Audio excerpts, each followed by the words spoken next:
Price the Lord, ஹல்லேலூயா. கர்த்தருக்கு மகிமை உண்டாவதாக. இந்த நாளில் தேவனாகிய கர்த்தர் நம்மை புதிய மாதத்திற்கு அழைத்து வந்திருக்கிறார். கடந்த மாதம் முழுவதும் நம்மை பாதுகாத்து வழிநடத்தி போஷித்து அவருடைய இரத்தத்தினாலே நம்மை மூடி மறைத்து பாதுகாத்தார். 11 மாதங்கள் இந்த நாளில் அப்பா நம்மை வழிநடத்தி வந்தது எவ்வளவு ஆச்சரியமான காரியம், நன்மையான காரியம். எத்தனை நன்மைகள் நமக்கு தேவன் செய்திருக்கிறார். எத்தனையோ நன்மைகள் நம்முடைய வாழ்க்கையிலே இயேசு கிறிஸ்து செய்திருக்கிறார். நான் உன்னை விட்டு விழுவதும் உன்னை கைவிடுவதும் இல்லை என்று சொன்ன தேவன் இந்த 11 மாதங்களும் நம்மை கைவிடாமல் நம்மை பாதுகாத்து வழிநடத்தி இந்த நிமிடம் வரை நமக்கு உதவி செய்து கொண்டிருக்கிறார். இந்த உலகத்தின் முடிவு பரியந்தம் சகல நாட்களிலும் நான் உங்களுடனே கூட இருக்கிறேன் என்று சொன்னவர் இந்த நாளில் நம்மோடு கூட இருக்கிறார். அவர் ஒரு நாளும் நம்மை விட்டு விலகவும் மாட்டார், கைவிடவும் மாட்டார். அப்படியே நம்ம கண்களை மூடி செபிப்போம். எங்கள் அன்பின் பரலோக பிதாவே, உம்மை நன்றியோடு நாங்கள் ஸ்தோத்தரிக்கிறோம், துதிக்கிறோம். துதிகளின் மத்தியில் வாசம் செய்கிற இஸ்ரவேலின் தேவனாகிய கர்த்தாவே, வானத்தையும் பூமியை உண்டாக்கின சர்வ வல்லமுள்ள தேவனே, நீர் அன்புள்ளவர், இரக்கமுள்ளவர், நீதிபரர், நியாயாதிபதி, அல்வா ஒமேகா, மாதி மந்தவுமாய் இருக்கிறவர், சர்வ சிருஷ்டிக்கும் எஜமானனாக இருக்கிறீங்க தகப்பனே. அப்பா, வானத்துக்கும் பூமிக்கும் ஆண்டவராய் இருக்கிறீங்களே, நன்றியோடு நான் ஸ்தோத்தரிக்கிறேன், துதிக்கிறேன் தகப்பனே. இந்த நாளிலும் எங்களோடு கூட இருக்கிறீங்க. நானே வழியும் சத்தியமும் ஜீவனுமாய் இருக்கிறேன் என்று சொன்னேன் உன்னதமான தேவனுடைய குமாரனாகிய கிறிஸ்துவே, இந்த நாளில் எங்களோடு கூட நீர் இருப்பதற்காக நன்றி செலுத்துகிறேன், ஸ்தோத்தரிக்கிறேன், துதிக்கிறேன். பரிசுத்தவான்களுடைய சுதந்திரத்தில் பங்கடைய செய்ய தகுதிப்படுத்தினவரும் இருளின் அதிகாரத்தில் இருந்த எங்களை விடுதலையாக்கி குமாரனுடைய ராஜ்யத்திற்கு உட்படுத்தினவருமாயிருக்கிற பிதாவாகிய தேவனை நாங்கள் ஸ்தோத்தரிக்கிறோம், துதிக்கிறோம், துதிக்கிறோம், துதிக்கிறோம். தேவனின் பரிசுத்த ஆவியின் தேவ அன்பு எங்கள் இருதயங்களில் ஊற்றப்பட்டு இருக்கிறதுனாலே அந்த அன்பு ஒரு நாளும் எங்களை வெட்கப்படுத்தாது ராஜா. நன்றி செலுத்துகிறேன். இயேசு கிறிஸ்துவின் இரத்தத்தினாலே எங்களை நீதிமானாக்கி இருக்கிறீங்க. அந்த நீதியின் நிமித்தமாக ஆண்டவரே நாங்கள் தைரியமாய் கிருபாசன தண்டையில் வந்து சேர்ந்திருக்கிறோம். நன்றியோடு ஸ்தோத்தரிக்கிறோம். இயேசு கிறிஸ்துவின் இரத்தத்தினாலே தைரியமாய் கிருபாசன தண்டையில் சேருவதற்கு எங்களுக்கு ஸ்லாக்கியத்தை உண்டு பண்ணி கொடுத்ததுக்காக நன்றி செலுத்துகிறேன். நன்றி ராஜா, நன்றி நன்றி நன்றி. நன்றியோடு உம்மை ஸ்தோத்தரிக்கிறோம், துதிக்கிறோம், துதிக்கிறோம் அப்பா. நன்றி செலுத்துகிறேன். இந்த புதிய மாதத்தில் ஆண்டவரே நீங்கள் தொடர்ந்து எங்களை வழி நடத்தும்படியாக நான் செபிக்கிறேன். ஸ்தோத்திரம், ஸ்தோத்திரம் ராஜா. இயேசுவே, இயேசுவே, இயேசுவே அப்பா, எங்கள் வாழ்க்கையில் வந்த ஒளி விளக்கே உம்மை நன்றியோடு ஸ்தோத்தரிக்கிறேன். ஓ ரஷக ரபலா துருபி கரபா பாபா, ஓ ரியா தரபி கரமூன் இயா ஷலப ரபலா துருபி கரபா. தகப்பனை உயிர்த்தெழுந்த வல்லமை இந்த நாளில் எங்கள் மத்தியில் இருப்பதற்காக நன்றி செலுத்துகிறேன். ஓ ரி கரபா பாபா ஷலபரா துரு பிகரபாபா, ஓ ரியாத்தரபாபா. இயேசு கிறிஸ்துவின் நாமம், இயேசு இயேசு இயேசு, பிசாசுகள் நடுங்குகிறவர். இயேசு கிறிஸ்துவின் நாமம், பிசாசுகள் நடுங்குகிற நாமம், இயேசு கிறிஸ்துவின் நாமம். ஓ ரிபி கரபாபா ஷலபரபாபா. உலகத்தில் வந்த எந்த மனுஷனையும் பிரகாசிக்க செய்கிற மெய்யான ஒளியாயிருக்கிற இயேசு கிறிஸ்து, இயேசு கிறிஸ்துவின் நாமம், இயேசு கிறிஸ்துவின் நாமம். ஓ ரிபி கரபாபா ஷலபரபாபா, ஓ ரியாத்தரபி கரபோ ரபா ஷலப ரபா, ஓ ரிபிகரபலா துருபிகரபாபா. தகப்பனே நன்றி நன்றி ராஜா. நன்றியோடு இந்த காலை வேளையிலேயுமே நன்றியோடு ஸ்தோத்தரிக்கிறோம், துதிக்கிறோம் தகப்பனே. எங்களுடைய அக்கிரமங்களை எல்லாம் மன்னித்து எங்கள் நோய்களை எல்லாம் குணமாக்கி எங்கள் பிராணனை அழிவுக்கு விலக்கி மீட்டு கிருபையினாலும் இரக்கத்தினாலும் முடிசூட்டி எங்கள் நன்மையால் உங்கள் வாயை திருப்தியாக்குகிறீர். கழுகுக்கு சமானமான எங்கள் வாழ வயதை திரும்ப போலாக்குகிறீர் ஆண்டவரே. ஒடுக்கப்படுகிற யாவருக்கும் நீதியையும் நியாயத்தையும் செய்கிறீர் ஆண்டவரே. நன்றியோடு ஸ்தோத்தரிக்கிறோம், துதிக்கிறோம். ஓ ராஷா கரபலா துரு பிகரபாபா, ஓ ரியாத்தர பிகரமோ நிமிகர கரபலபரபா. உமக்கு நன்றி செலுத்துகிறோம், நன்றி செலுத்துகிறோம். ஓ ரிஷி கரபாபா ரியாத்தா ரபி கரபோ ரபாஷலபரபா. தண்ணீரை திராட்சரசமாக மாற்றினவர் தகப்பன் 5 அப்பத்தையும் 2 மீன்களையும் 5000 பேருக்கு உணவளித்த உன்னதமான தேவனுடைய குமாரனாகிய கிறிஸ்து இந்த இடத்துல நீர் உலாவுகிறீர் ஆண்டவரே. நன்றியோடு ஸ்தோத்தரிக்கிறோம், துதிக்கிறோம், துதிக்கிறோம். எல்லாரும் வாயை திறந்து கொஞ்ச நேரம் ஸ்தோத்திரம் சொல்லுங்க. ஓ ரீகரா பாபா பாபா லஷலப ரபலா துருபிகர பாபா. ஓ ரியத்தர பீகர பாபா. பரிசுத்த ஆவியானவருடைய அபிஷேகம் இந்த இடத்துல நிரம்பி கொண்டு இருக்கிறதுக்காய் நன்றி, நிரம்பி கொண்டு இருக்கிறதுக்காய் நன்றி. பரிசுத்த ஆவியானவர் இந்த ஆராதனையை ஆளுகை செய்கிறதுக்காக நன்றி, வழி நடத்துகிறதுக்காக நன்றி. ஓ ரஷக ரபலா துருபிகர பாபா. ஓ ரியத்தர பீகர பாபா. ஓ ரிபிகர மோனி கரபலா துரியஷலபரபா. நன்றி ராஜா, நன்றி, நன்றி. இயேசு கிறிஸ்து, இயேசு கிறிஸ்து, இயேசுவின் நாமம், இயேசுவின் நாமம். இந்த சபையை ஆளுகை செய்கிற இயேசு கிறிஸ்துவின் நாமம். இந்த கல்லின் மேல் என் சபையை கட்டுவேன், பாதாளம் அதை மேற்கொள்ள மாட்டாது என்று சொன்னீங்களே. சோத்திரம், சோத்திர ராஜா, நன்றி, நன்றி ராஜா. ஓ ரிகரபாபா ஷலபரபாபா. ஓ ரியத்தரபிகரபாபா. ஒரு அபிஷேகத்தின் வல்லமை இந்த நாளில் எங்கள் மேல் ஊற்றி கொண்டு இருப்பதற்காய் நன்றி, நன்றி, நன்றி ராஜா, நன்றி ராஜா. இயேசு, இயேசு, இயேசுவே எங்கள் வாழ்க்கையில் ஒளி விளக்காய் வந்தவரே. இயேசு, இயேசு, இயேசுவே எங்கள் பாவங்களை எல்லாம் மன்னித்தீர், எங்கள் அக்கிரமங்களை எல்லாம் போக்கினீங்க. உமக்கு நன்றி, நன்றி ராஜா. நன்றியோடு உம்மை ஸ்தோத்தரிக்கிறேன், துதிக்கிறேன் ராஜா. தேவத்துவத்தின் பரிபூர்ணமெல்லாம் கிறிஸ்து இயேசுவில் அடங்கி இருக்கிறது. சகல துரைத்தனத்துக்கும் அதிகாரத்துக்கும் தலைவராய் இருக்கிற அவருக்குள் நீங்கள் பரிபூர்ணம் உள்ளவர்களாய் இருக்கிறீர்கள். ஓ ரஹரபா ஷகரபா பாபா. ஓ ரியத்தரபிகரபா. நமக்கு விரோதமாக இருந்த கையெழுத்தை குலைத்து சிலுவையில் மேல் ஆணி அடித்து சகல துரைத்தனங்களையும் அதிகாரங்களையும் உரைத்து கொண்டு வெளியரங்கமான கோலமாக்கி அப்பா கல்வாரி சிலுவையிலே வெற்றி சிறந்தீரே. உமக்கு சோதரம், சோதரம் ராஜா. ஓ ரபா ஷக ரபா லாத்துரு பீக்க ரபா பாபா. ஓ ரியாத்த ரபீக்க ரபா பாபா. என் ஜனங்கள் சமாதான தாபரங்களிலும் நிலையான வாசஸ்தலங்களிலும் அமைதியாய் தங்கும் இடங்களிலும் குடியிருக்கும் என்று சொன்னீங்களே. ஓ ரிக ரபா பாபா ரியாஷலபா ரபாலா துரு பீக்க ரபா பாபா. என் நாமத்தினால எதை கேட்டாலும் அதை நான் செய்வேன்னு சொல்லியிருக்கீங்களே. ஓ ரிக ரபாபா. ஓ ரியாஷலபா ரால துரு பீக்க ரபா பாபா. நன்றி, நன்றி ராஜா. நன்றியோடு உம்மை ஸ்தோத்தரிக்கிறேன், துதிக்கிறேன், துதிக்கிறேன். உம்முடைய நாம மகிமைப்படட்டும், உம்முடைய நாம மகிமைப்படட்டும், உம்முடைய நாம பரிசுத்தப்படட்டும் ஆண்டவரே. இயேசு, இயேசு என்ற நாமம், இயேசு என்ற நாமம். ஓ ரிகரபா பாபா. நன்றியோடு ஸ்தோத்தரிக்கிறேன். தொடர்ந்து உம்முடைய நாம மகிமைப்படட்டும் ஆண்டவரே. உம்முடைய அபிஷேகத்தை இந்த இடத்துல ஊற்றி கொண்டிருப்பதற்காய் நன்றி, நன்றி, நன்றி ராஜா. நன்றியோடு உம்மை ஸ்தோத்தரிக்கிறோம். அப்பா எங்களை முற்றிலுமாக உம்முடைய கரத்தில் தாழ்த்தி ஒப்பு கொடுக்குறோம்ப்பா.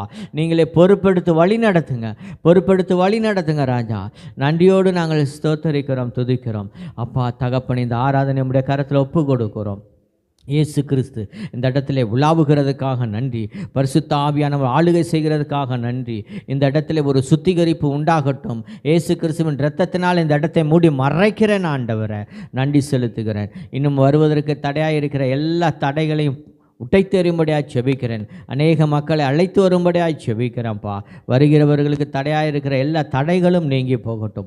ஒரு சுத்திகரிப்பு உண்டாகட்டும் ஆண்டவரே. உடைய கரம் கிருபை எங்களை தாங்கி வழி நடத்தட்டும். கர்த்தர் எங்கள் மெய்ப்பராய் இருந்து எங்களை வழி நடத்துங்க. மீட்பரும் இரட்சகருமாய் இருக்கிற அக்னி ஜுவாலை கண்கள் உடையவரும் வெண்கல பாதங்களும் உள்ள தேவ குமாரனாகிய இயேசு கிறிஸ்துவின் நாமத்தில் இப்பொழுது நான் செபிக்கிறேன். ஜீவனுள்ள நல்ல பிதாவே, ஆமென், ஆமென். ஹல்லேலூயா, ஹல்லேலூயா. கர்த்தர் நல்லவர். ஆமென். இந்த இடத்துல ஆண்டவர் உலாவி கொண்டு இருக்கிறார். ஆமென். தேவ பிரசன்னம் இந்த இடத்துல இருக்கிறது. ஆராதனையில் பிரைஸ் தி லார்ட்னு சொல்லும் பொழுதே ஆவியானவர் அபிஷேகத்தோடு நிரப்புகிறார். ஆமென். தொடர்ந்து நம்மளை இந்த ஆராதனையில் சகோதரன் ஆண்ட்ரூஸ் வந்திருக்கிறார். ஆண்ட்ரூ பிரதர் அவர் தொடர்ந்து இந்த ஆராதனை நடத்துவார். ஆவியானவர் யாரை கொண்டும் நம்மோடு பேசுவார். ஆமென். அல்லேலூயா. இப்பொழுது பிரதர் சகோதரன் கரத்தில் நாம் கொடுக்கலாம்.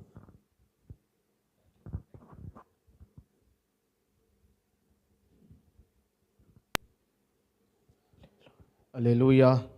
கர்த்தர் நல்லவர். நம்ம சில பாடலை பாடி நாமத்தை மைப்படுத்தலாம். நம்ம தெரிந்த பாடல் தேவனை துதித்திடுவோம், சபையில் தேவன் எழுந்தருள.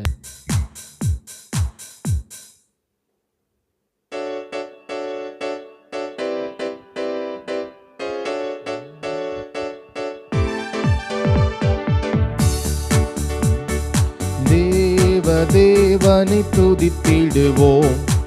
சபையில் தேவன் எழுந்தருள ஒரு மனதோடு அவர் நாமத்தை துதிகள் செலுத்தி போற்றிடுவோம். ஒரு மனதோடு அவர் நாமத்தை துதிகள் செலுத்தி போற்றிடுவோம். அல்லேலூயா தேவனுக்கே, அல்லேலூயா கர்த்தருக்கே, அல்லேலூயா பரிசுத்தருக்கே, அல்லேலூயா ராஜனுக்கே, அல்லேலூயா தேவனுக்கே, அல்லேலூயா கர்த்தருக்கே, அல்லேலூயா பரிசுத்தருக்கே, அல்லேலூயா ராஜனுக்கே. எங்கள் காலடி வழுவிடாமல் எங்கள் நடைகளை ஸ்திரப்படுத்தும். கண்மணி போல காத்தருளும். கிருபையால் நீதம் வழி நடத்தும். கண்மணி போல காத்தருளும். கிருபையால் நீதம் வழி நடத்தும்.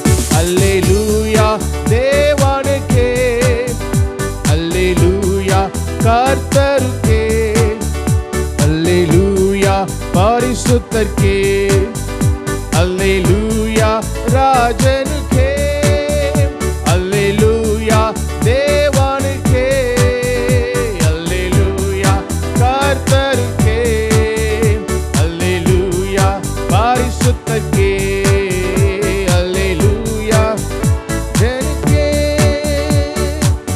ஜீவனுள்ள நாட்கள் எல்லாம் நன்மை கிருபை தொடர்ந்திடவே வேத வசனம் கீழ்ப்படிவோம். தேவ சாயலாய் மாறிடுவோம். வேத வசனம் கீழ்ப்படிவோம். தேவ சாயலாய் மாறிடுவோம். அல்லேலூயா தேவனுக்கே, அல்லேலூயா கர்த்தருக்கே, அல்லேலூயா பரிசுத்தருக்கே, அல்லேலூயா ஜனக்கே, அல்லேலூயா தேவனுக்கே, அல்லேலூயா கர்த்தருக்கே, அல்லேலூயா பரிசுத்தருக்கே, அல்லேலூயா ராஜனுக்கே. வானத்தில் அடையாளம் தோன்றிடுமே, இயேசு மேகத்தில் வந்திடுவார். நாமும் அவருடன் சேர்ந்திடவே நம்மை ஆயத்தமாக்கிக் கொள்வோம். நாமும் அவருடன் சேர்ந்திடவே நம்மை ஆயத்தமாக்கிக் கொள்வோம். அல்லேலூயா தேவனுக்கே, அல்லேலூயா கர்த்தருக்கே, அல்லேலூயா பரிசுத்தருக்கே, அல்லேலூயா ராஜனுக்கே, அல்லேலூயா தேவனுக்கே, அல்லேலூயா கர்த்தருக்கே, அல்லேலூயா பரிசுத்தருக்கே, அல்லேலூயா ராஜனுக்கே. சபையில் உம்மை அழைத்திடுவோம். சகாயம் பெற்று வாழ்ந்திடுவோம். சாத்தானை என்றும் ஜெயித்திடுவோம். சாகும் வரையில் உழைத்திடுவோம்.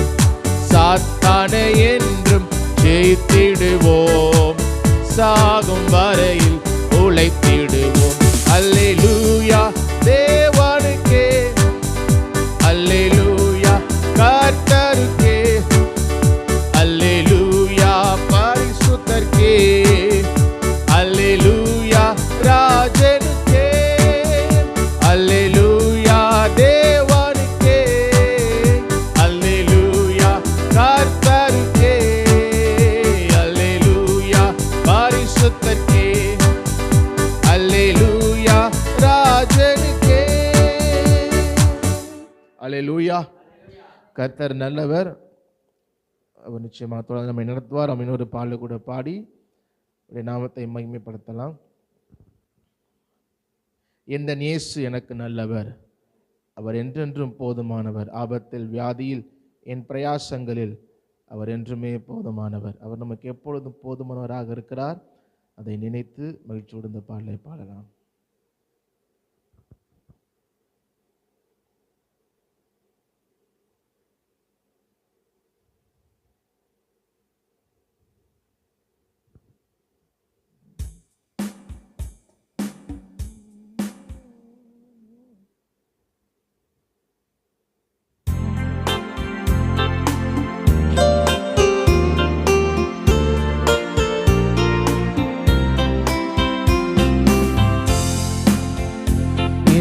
இயேசு எனக்கு நல்லவர், அவர் என்றென்றும் போதுமானவர்.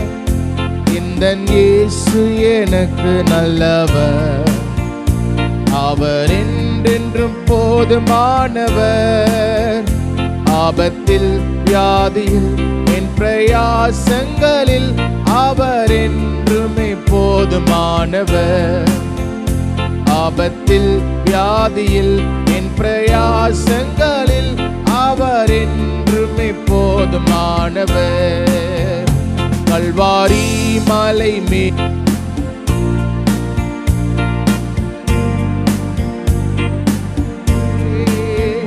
கல்வாரி மலை மேலேறியே பொல்மோடி சிரசில் சூடியே என் வேதனையாவையும் நீக்கி என்னில் புது ஜீவனை ஊற்றியதால், என் வேதனையாவையும் நீக்கி என்னில் புது ஜீவனை ஊற்றியதால், இந்த இயேசு எனக்கு நல்லவர், அவர் என்றென்றும் போதுமானவர்.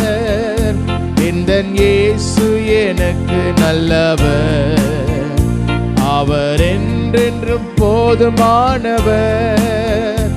ஆபத்தில் வியாதியில் என் பிரயாசங்களில் அவர் என்றுமே போதுமானவர்.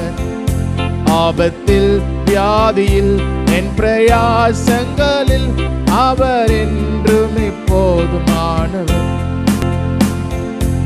அவர் ஆதியும் அந்தமுமே, தெய்வ ஸ்நேகத்தின் பிறப்பிடமே. அவர் ஆதியும் அந்தமுமே, தெய்வ ஸ்நேகத்தின் பிறப்பிடமே. 10,000ங்களில் மிக சிறந்தவரே, துதிக்கப்படத்தக்கவரே. 10,000ங்களில் மிக சிறந்தவரே, துதிக்கப்படத்தக்கவரே. இந்த இயேசு எனக்கு நல்லவர், அவர் என்றென்றும் போதுமானவர். இந்த இயேசு எனக்கு நல்லவர், அவர் என்றென்றும் போதுமானவர். ஆபத்தில் வியாதியில் என் பிரயாசங்களில் அவர் என்றுமே போதுமானவர். ஆபத்தில் வியாதியில் என் பிரயாசங்களில் அவர் என்றுமே போதுமானவர். புவி யாத்திரை மிக கடினம், தேவ கிருபைகள் என் நேரமும். புவி யாத்திரை மிக கடினம், தெய்வ கிருபைகள் என் நேரமும். பகல் மேக ஸ்தம்பம், ராவில் அக்னி ஸ்தம்பம், அனுதினம் என்னை வழி நடத்தும். பகல் மேக ஸ்தம்பம், ராவில் அக்னி ஸ்தம்பம், அனுதினம் என்னை வழி நடத்தும். இந்த இயேசு எனக்கு நல்லவர், அவர் என்றென்றும் போதுமானவர். இந்த இயேசு எனக்கு நல்லவர், அவர் என்றென்றும் போதுமானவர். ஆபத்தில் வியாதியில் என் பிரயாசங்களில் அவர் என்றுமே போதுமானவர். ஆபத்தில் வியாதியில் என் பிரயாசங்களில் அவர் என்றுமே போதுமானவர். இந்த ஏக்கமெல்லாம் நீங்கி போ, கண்ணீர் யாவையும் துடைத்திடுவார். இந்த ஏக்கமெல்லாம் நீங்கி போம், கண்ணீர் யாவையும் துடைத்திடுவார். இசுராஜவாய் வானத்தில் வெளிப்படும் நாள் நான் அவருடன் பறந்திடுவேன்.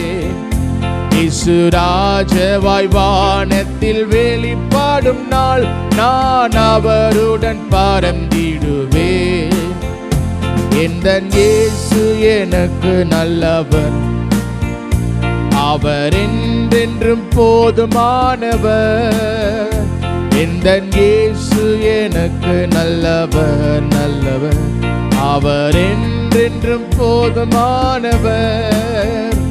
ஆபத்தில் வியாதியில் என் பிரயாசங்களில் அவர் என்றுமே போதுமானவர். ஆபத்தில் வியாதி என் பிரயாசங்களில் அவர் என்றுமே போதுமானவர்.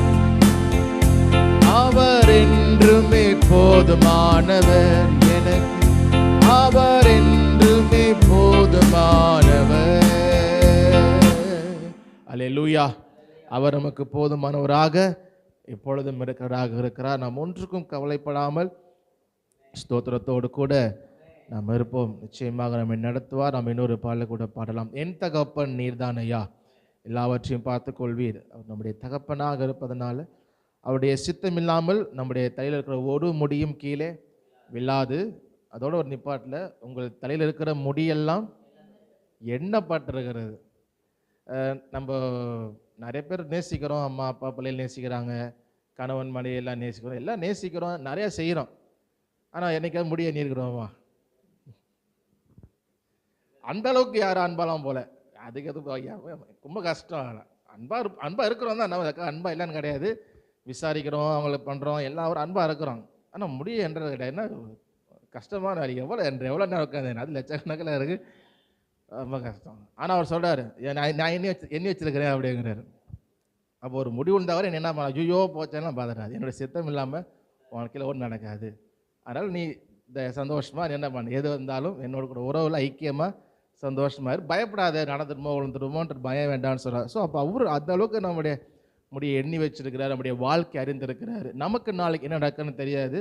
ஆனால் அவர் நம்முடைய போகும் வழியை அவர் என்ன பண்ணுறார், அறிந்து வைத்திருக்கிறார். நாளைக்கு என்ன நடக்குது, நமக்கு நாளைக்கு என்ன செய்யணும், நம்ம எப்படி மாறுவோம், என்ன பிரச்சனை வரும், யார் நம்மளை விட்டு போக போகிறா, யார் நம்ம கூட புதுசாக வர போகிறா, எல்லாம் நமக்கு தெரியாது. ஆனால் தேவன் எல்லாவற்றையுமே அறிந்து வைத்திருக்கிறார். அதான் அதனால் நீங்கள் ஒன்றுக்கும் கவலைப்படாமல், ஆண்டவர் கவலைப்படுறது மட்டும் அவர் விரும்புகிறதே இல்லை. உடனே என்ன பண்ணுற, கவலைப்பட வேண்டாம். கவலைப்படுறதுனால உங்களில் எவன் தன் சரீர அளவோடு ஒரு முளத்தை கூட்ட முடியும். அதனால் கவலைப்படாதீங்க. என்ன சொல்கிறாருன்னா, எண்ணத்தை உண்போம்னு கவலைப்படாதீங்க, எண்ணத்தை உடுப்போம்னு. இதெல்லாம் பேசிக் நீட்ஸ்ன்னு சொல்லுவோம். ஒரு மனுஷனுக்கு அத்தியாவசிய தேவை, உணவு, உடை, இருக்க இடம், இது அத்தியாவசிய தேவை. ஆனால் அதுக்கே நீ கவலைப்படாத. நான் பாரு, காக்கா பறவையில் பாரு, அவங்கெல்லாம் ஒரு வேலைக்குமே காக்கா உணவு தேடணும். அது ஸ்டோரேஜ்லாம் பண்ணுறதில்ல. ஆனால் ஒரு வேலைக்குமே அது போய் உணவு தேடி பார்த்தா நிறைய தடவை பார்த்தா அதோடைய நிலைமையை பார்க்க நமக்கே கஷ்டமாக இருக்கும். உணவு தேடி அலைஞ்சு கிடைக்கலன்றப்போ மனுஷங்கள்ட்ட எதையாவது பிடுங்கிட்டு அப்பத்தை பிடுங்கிறது, அதை பிடுங்கிறதும், அந்த மாதிரி ரொம்ப கஷ்டமாக. ஏன்னா ஒரு வேலைக்குமே உணவு தேடணும். நம்மளாம் அப்படி இல்லை. நம்ம அறுத்து விளை வச்சு ஓரளவுக்கு நம்ம தேவையானதை ஸ்டோர் பண்ணிக்கிறோம். அட்லீஸ்ட் குறைஞ்சது ஒரு வாரத்துக்காவது என்ன பண்ணுறோம், வாங்கி வைத்துக்கணும். அப்போ சொல்ல அவைகளை போஷிக்கிறேன், அவைகளை பார்க்கலும் நீங்கள் விசேஷம். ஸோ அவர் நம்ம தகப்பனாக இருக்கிறார். அதனால் எதற்கும் கவலைப்படாமல் அவரோடு இருக்கிற உறவில் வளரும். இந்த பாடக்கூட மகிழ்ச்சியோடு பாடலாம். என் தகப்பன் நீர்தானையா, நீர் எல்லாமே பார்த்து கொள்வீர்.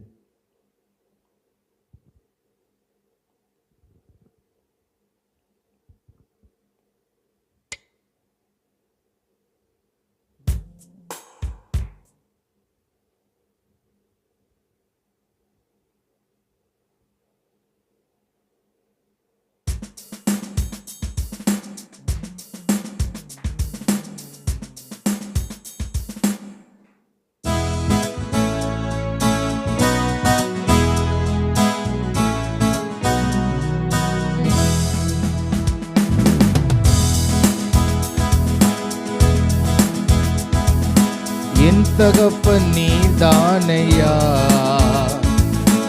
எல்லாமே பார்த்து கொள்வீர். என் தகப்பன் நீர்தானையா,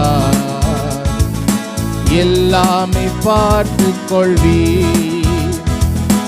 எப்போதும் எவ்வேளையும் கிருபை என்னை தொடரும். எப்போதும் எவ்வேளையும் கிருபை என்னை தொடரும். என் தகப்பன் நீர்தானையா. அப்பா, நீங்க எல்லாம் பார்த்து கொள்வீங்க, எல்லாமே பார்த்து கொள்வீர் ஏசப்பா. என் தகப்பன் நீர்தானையா, என் வாழ்க்கையில எல்லாமே பார்த்து கொள்வீர்.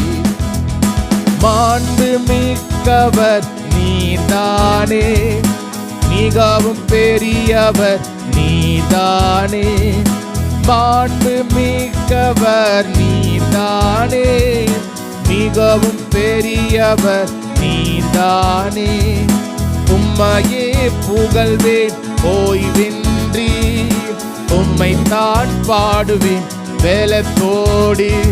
நான் உம்மையே புகழ்வேன் ஓய்வின்றி, உம்மைத்தான் பாடுவேன் வேலத்தோடு. உயிருள்ள நாளெல்லாம், உயிருள்ள நாளெல்லாம், என் உயிருள்ள நாளெல்லாம், உயிருள்ள நாளெல்லாம், என் உயிருள்ள நாளெல்லாம். என் தகப்பன், என் தகப்பன் நீர்தானையா, எல்லாமே பார்த்து கொள்வீர் என் வாழ்க்கை எல்லாவற்றையும். என் தகப்பன் நீர்தானையா இசையா, எல்லாமே.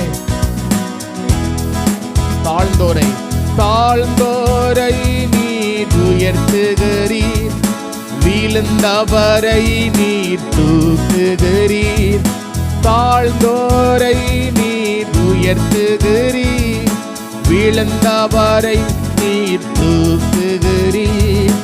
உம்மையே புகழ்வேன் ஓய்வின்றி, உம்மைத்தான் பாடுவேன் வேலத்தோடு. நான் உம்மையே புகழ்வேன் ஓய்வின்றி, உம்மைத்தான் பாடுவேன் வேலத்தோடு.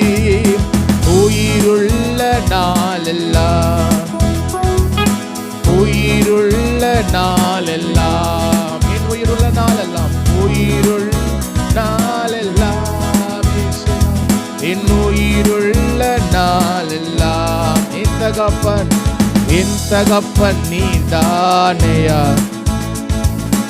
எல்லாமே பார்த்து கொள்வீர். என் தகப்பன் நீதானையா, எல்லாமே பார்த்து கொள்வீர். ஏற்ற வேளையில் அனைவருக்கும் ஆகாரம் நீர் தருகின்றீர். ஏற்ற வேளையில் அனைவருக்கும் ஆகாரம் நீர் தருகின்ற. ஏற்ற வேளையில், ஏற்ற வேளையில் அனைவருக்கும் ஆகாரம் நீர் தருகின்றீர். உம்மையே, உம்மையே புகழ்வேன் ஓய்வின்றி, உம்மைத்தான் பாடுவேன் வேலத்தோடு. நான் உம்மையே புகழ்வேன் ஓய்வின்றி, உம்மைத்தான் பாடுவேன் வேலத்தோடு. என் உயிருள்ள நாளெல்லாம், என் உயிருள்ள நாளெல்லாம், என் உயிருள்ள நாளெல்லாம், என் உயிருள்ள நாளெல்லாம். என் தகப்பனே, என் தகப்பன் நீதானையா இசையா, எல்லாமே பார்த்து கொள்வீர்.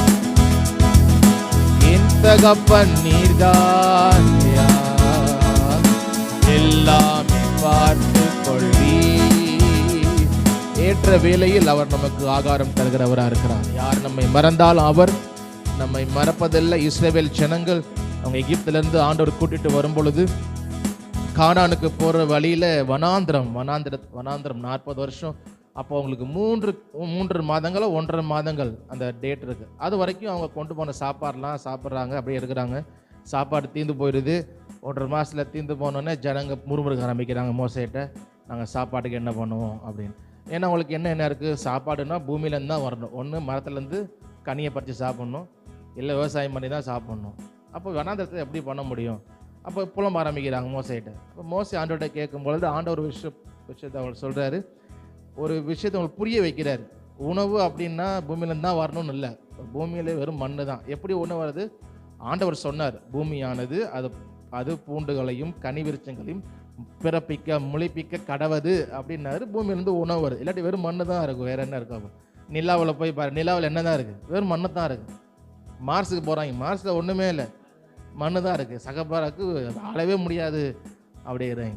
இதுவும் அப்படி தான் இருந்துச்சு. தேவன் உண்டாக்குனா, நம்மளுக்கு சாப்பாட்டுக்காக ஒரு உண்டாக்குனா. அப்போ ஜனங்களோட எண்ணம் சாப்பாடு இங்கே தான் வரணுன்ட்டு. அப்போ வனாந்திரத்தில் எப்படி சாப்பாடு கிடைக்கும்னு பார்க்குறேன். அப்போ ஆண்டவர் அவங்களுக்கு மன்னாவை தந்தார். மன்னாவை பூமியிலேருந்து முளைக்க பண்ணல, மேலேருந்து என்ன பண்ணார், புதுசாக ஒரு உணவு அவங்களுக்கு கொட்டினார். அவங்களுக்கு ஒரு விஷயத்தை புரிய வைக்கிறார். நீ உணவுன்னா பூமியை பார்க்காத, மரத்தை பார்க்காத, அதை கொடுத்தவர் யார் தான்? நான் தான். என்னை நோக்கி நீ என்ன பண்ணு பாரு. ஸோ யாருமே சாப்பிடாத ஒரு புது உணவு ஆண்டவர் என்ன செஞ்சார்? அவங்களுக்கு மன்னாவை 40 வருஷம் அவங்களுக்கு விளைஞ்சார். அவங்க கானானுக்கு போய் முதல் விளைச்சி அந்த அறுவடை பண்ணுற வரைக்கும் மன்னா, அந்த அறுவடை பண்ணாங்க, மன்னா பொழிந்தது, நின்று போனது அப்படின்னு நாங்கள் வாசிக்கிறோம். ஸோ தேவன் நிச்சயமாக நம்மளை என்ன பண்ண, எப்படியாவது நம்மளே போஷிப்பார். ஆண்டவர் நமக்கு வாக்கு பண்ணியிருக்கிறார், நீ என்ன பண்ணாது, அதை கவலைப்படாத, நான் அவனை என்ன பண்ணேன், அதிக நிச்சயம் அல்லவா போஷிப்பார். எலியாவுக்கு போய் அவர் ஆண்டவர் சொன்னனால அவர் மலையில் போய் எரிஞ்சிட்டு இருக்கிறாரு. அப்போ அவருக்கு எப்படி உணவு? காக்கா போய் என்ன பண்ணுச்சு, அவருக்கு அப்பத்தை கொடுச்சு. நிறைய அது எப்படி போய் காக்கா பொடிக்கி தான் என்ன பண்ணியிருக்கான், அப்போ அதை பார்த்துருக்குறோம். அது போய் எப்படி அவ்வளோ வெயிட்டை தூக்கிட்டு போய் தேவன் நினச்சாரு அப்படி என்ன பண்ணார், நம்மளே அவர் போஷிப்பார். நாங்கள் சின்ன பிள்ளையாக இருந்தப்போ சர்ச்சில் போயிட்டப்போ ஒரு பாட்டியம்மா அப்பா இருந்தாங்க. அவங்க ஒரு சாட்சி சொன்னாங்க, எங்கள் வீட்டு பக்கத்து தெரு தான். அவங்க ரொம்ப ஏழ்மையாக இருந்ததுனால ஒரு நாள் சாப்பாடு இல்லை. அப்போது அவங்க வெளியே உட்காந்துட்டு ஆண்டவர் பற்றி நினச்சிட்டு பாட்டு, நான் சாப்பாடு இல்லாமல் கஷ்டப்படுறேனே, ஆண்டவரே இந்த எலியாவுக்கு காகத்தை கொண்டு நீங்கள் போஷித்தீங்க, அந்த மாதிரி எனக்கு ஒரு போஷக்கூடாதுன்னு சொல்லிட்டு ரொம்ப பட்டினியில் அவங்க கேட்டு இருக்கிறாங்க. அப்போ கரெக்டாக அந்த நேரம் தெருவில் இவங்க வெளியே தான் வாசலில் உட்காந்துருக்குறாங்க. அந்த டைமில் இந்த புட்டு விற்றுட்டு ஒருத்தர் போயிருக்கிறாரு. புட்டு போட்டுன்னு தெருவில் போய் நிறைய வைப்பாங்க, இடியாப்பம் புட்டு வைப்பாங்க. கரெக்டாக இவரை இவங்க பாட்டியம்மா கிராஸ் பண்ணும்போது ஒரு காக்கா தட்டி விட்டுச்சான், தவாறு தட்டி விட்டு கரெக்டாக அவங்க மடியில் உட்காந்து மடியில் விழுந்துருச்சான். அவர் விற்றுட்டு வந்துருக்கிறாரு. கடைசிக்கு கொஞ்சம் தான் இருந்துருக்கு போல், மடியில் விழுந்துருச்சான். இவங்க ஐயோ எடுத்து வைப்பான். நான் இல்லைம்மா நான் முடிச்சுட்டேன், கொஞ்சம் தான் இருக்குது, நீங்களே சாப்பிட்டுங்கன்னு போயிட்டாரான். ஸோ இப்போ அவரை நம்பி நம்ம இருக்கும்போது அவர் எப்படியா நம்மளை என்ன பண்ணுவார், போஷிப்பார். நம்ம பூமியில் இருக்கிற அப்பா அம்மாவே பிள்ளைகள் என்ன எப்படியாவது போஷிக்கணும், பட்டினியாக பிள்ளை எல்லாரும் போட்டக்கூடாது, ஏதாவது செஞ்சு கொடுக்கணும் அப்படின்னு எவ்வளோ உடல்நிலை சரியில்லாத நேரத்தோடு என்ன பண்ணுறேன், ஏதாவது பிள்ளைகளை செஞ்சு ரெடி பண்ணி வச்சோம். அப்போ பொல்லாதவர்களாகிய நாமே அப்படி இருக்கும் பொழுது பரமபிதா தமிழத்தில் வேண்டிக் கொள்வர்களுக்கு நன்மையான கொடுப்பது அதிக நிச்சயம் அல்லவா. நிச்சயமாக ஏற்ற வேலையில் நம்மளே அவர் என்ன பண்ணார், போஷிப்பார். நம்மை தாகத்தோடு இருக்கிற இல்லை பசியோ வைக்க ஆண்டவர் அல்ல, ஏற்ற வேலையில் நிச்சயமாக நம்மை போஷிப்பார். ஏற்ற வேளையில் அனைவருக்கும் ஆகாரம் நீ தருகின்றீ. ஏற்ற வேளையில் அனைவருக்கும் ஆகாரம் நீ தருகின்றீர். உம்மையே புகழ்வேன் ஓய்வின்றி, உம்மைத்தான் பாடுவேன் வேலத்தோடு. நான் உம்மையே புகழ்வேன் ஓய்வின்றி, உம்மைத்தான் பாடுவேன் வேலத்தோடு.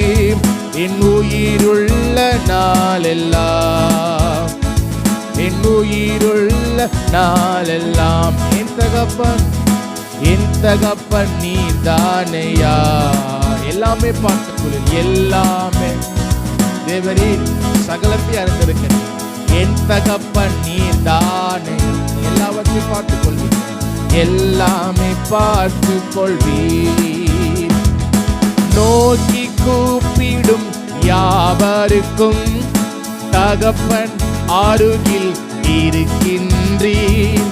நோக்கி கூப்பிடும் யாவருக்கும் தகப்பன் அருகில் இருக்கின்றி நான் உம்மையே புகழ்வேன் ஓய்வேன்றி உம்மை தான் பாடுவேன் பலத்தோடி உம்மையே புகழ்வேன் ஓய்வின்றி உம்மை தான் பாடுவேன் பலத்தோடு இன்னுயிருள்ள நாளெல்லாம் இன்னுயிருள்ள நாளெல்லாம் என் தகப்பன் நீதானே எல்லாவற்றையும் பார்த்துக் கொள்ளுங்க எல்லாம் நீர் பார்த்துக் கொள்வீர் என் தகப்பன் நீதானையா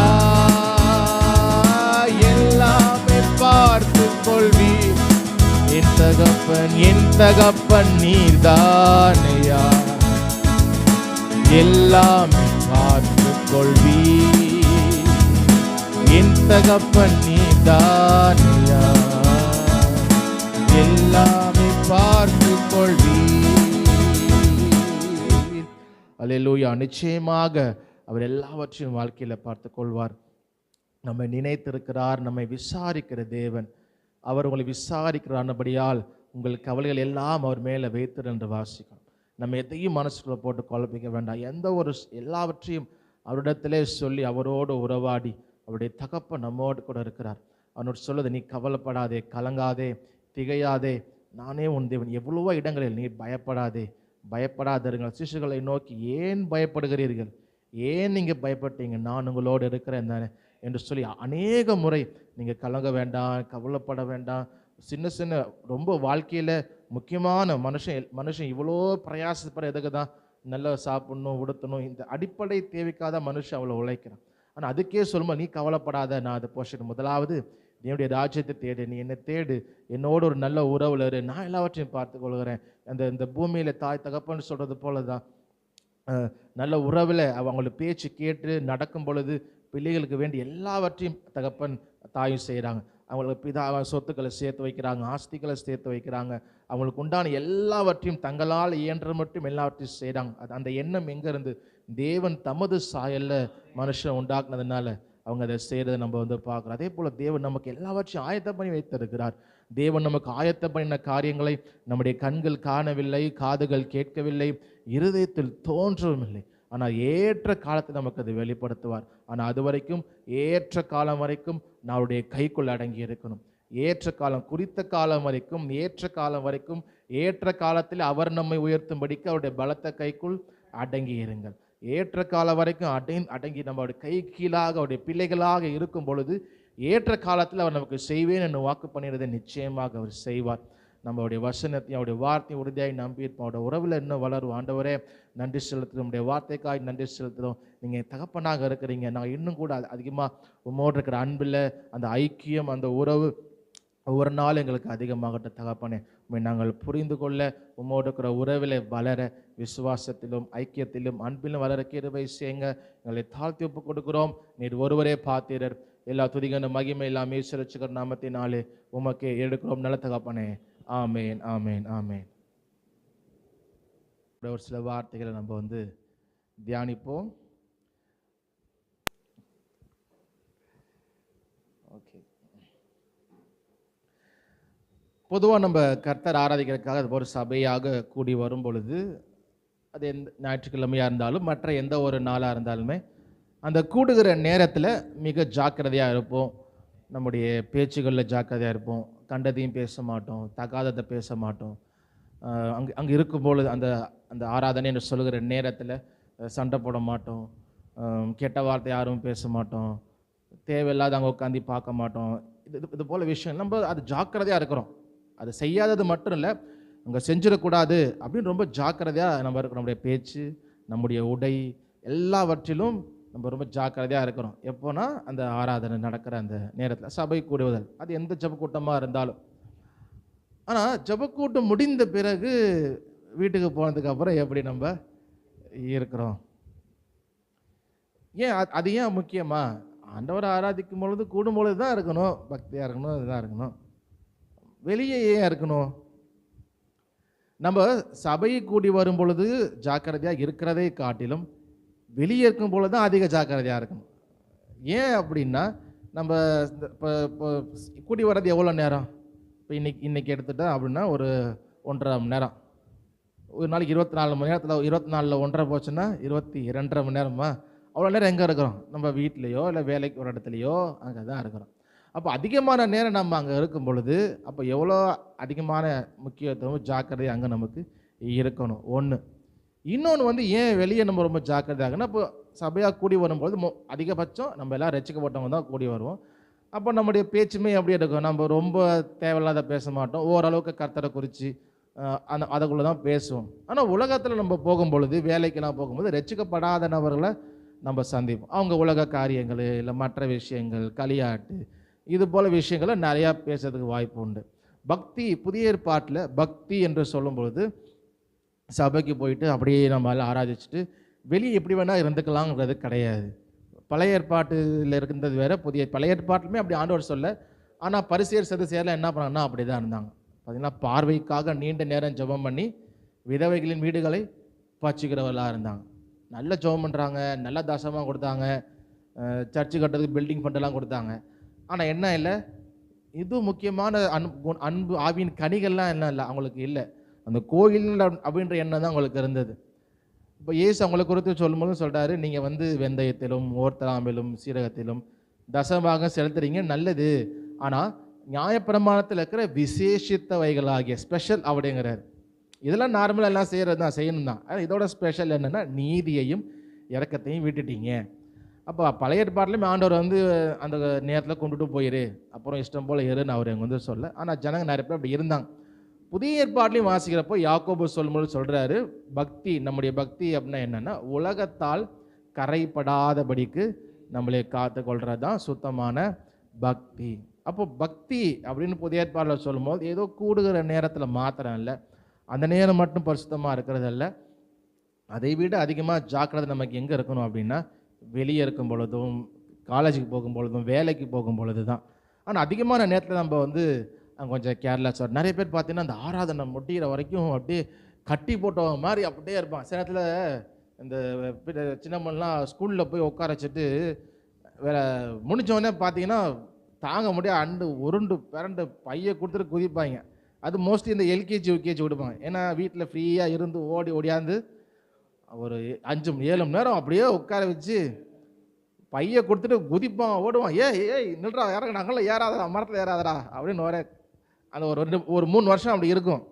ஏன்னா அப்படியே உட்கார வைக்கிறது. அந்த மாதிரி நிறைய பேர் கட்டுக்கோப்பாக இருக்கணும், இங்கே எதுவும் செய்யக்கூடாது, ஆடக்கூடாது, ஓடக்கூடாதுன்னு மாதிரி சபை கூடியதில் நிறைய பேர் என்ன பண்ணுறாங்கன்னா அப்படி தான் இருக்கிறாங்க. அப்படியே கட்டி போட்டு வச்ச மாதிரி இருக்கிறாங்க. நிறைய நேரத்தில் பார்த்தீங்கன்னா சபையில் நானே பார்த்துருக்கேன், ஒரு 50 பேர் 100 பேர் சபையில் கூட ஆராதிங்க, கத்திரி ஆராதிங்கள், சத்தத்தை உயர்த்துங்கள்னப்போ சத்தமாக பேசுவாங்க, ஓரளவுக்கு சவுண்டு வரும். ஆனால் சர்ச்சு முடிஞ்சு அதே இடத்துல பேசுவாங்க பாருங்க, எப்படி இருக்கிறா கத்துவான், பக்கத்தில் தான் நிற்கிறான், ஏன் அவ்வளோ சவுண்டு கத்தா என்னமோ மார்க்கெட் கடை மாதிரி இருக்கும். அப்போ கம்பேர் பண்ணி பார்த்தா அப்போ சத்தம் போடுன்னு சொல்லியும் அவ்வளோ சவுண்டு வந்துச்சு, ஓகே.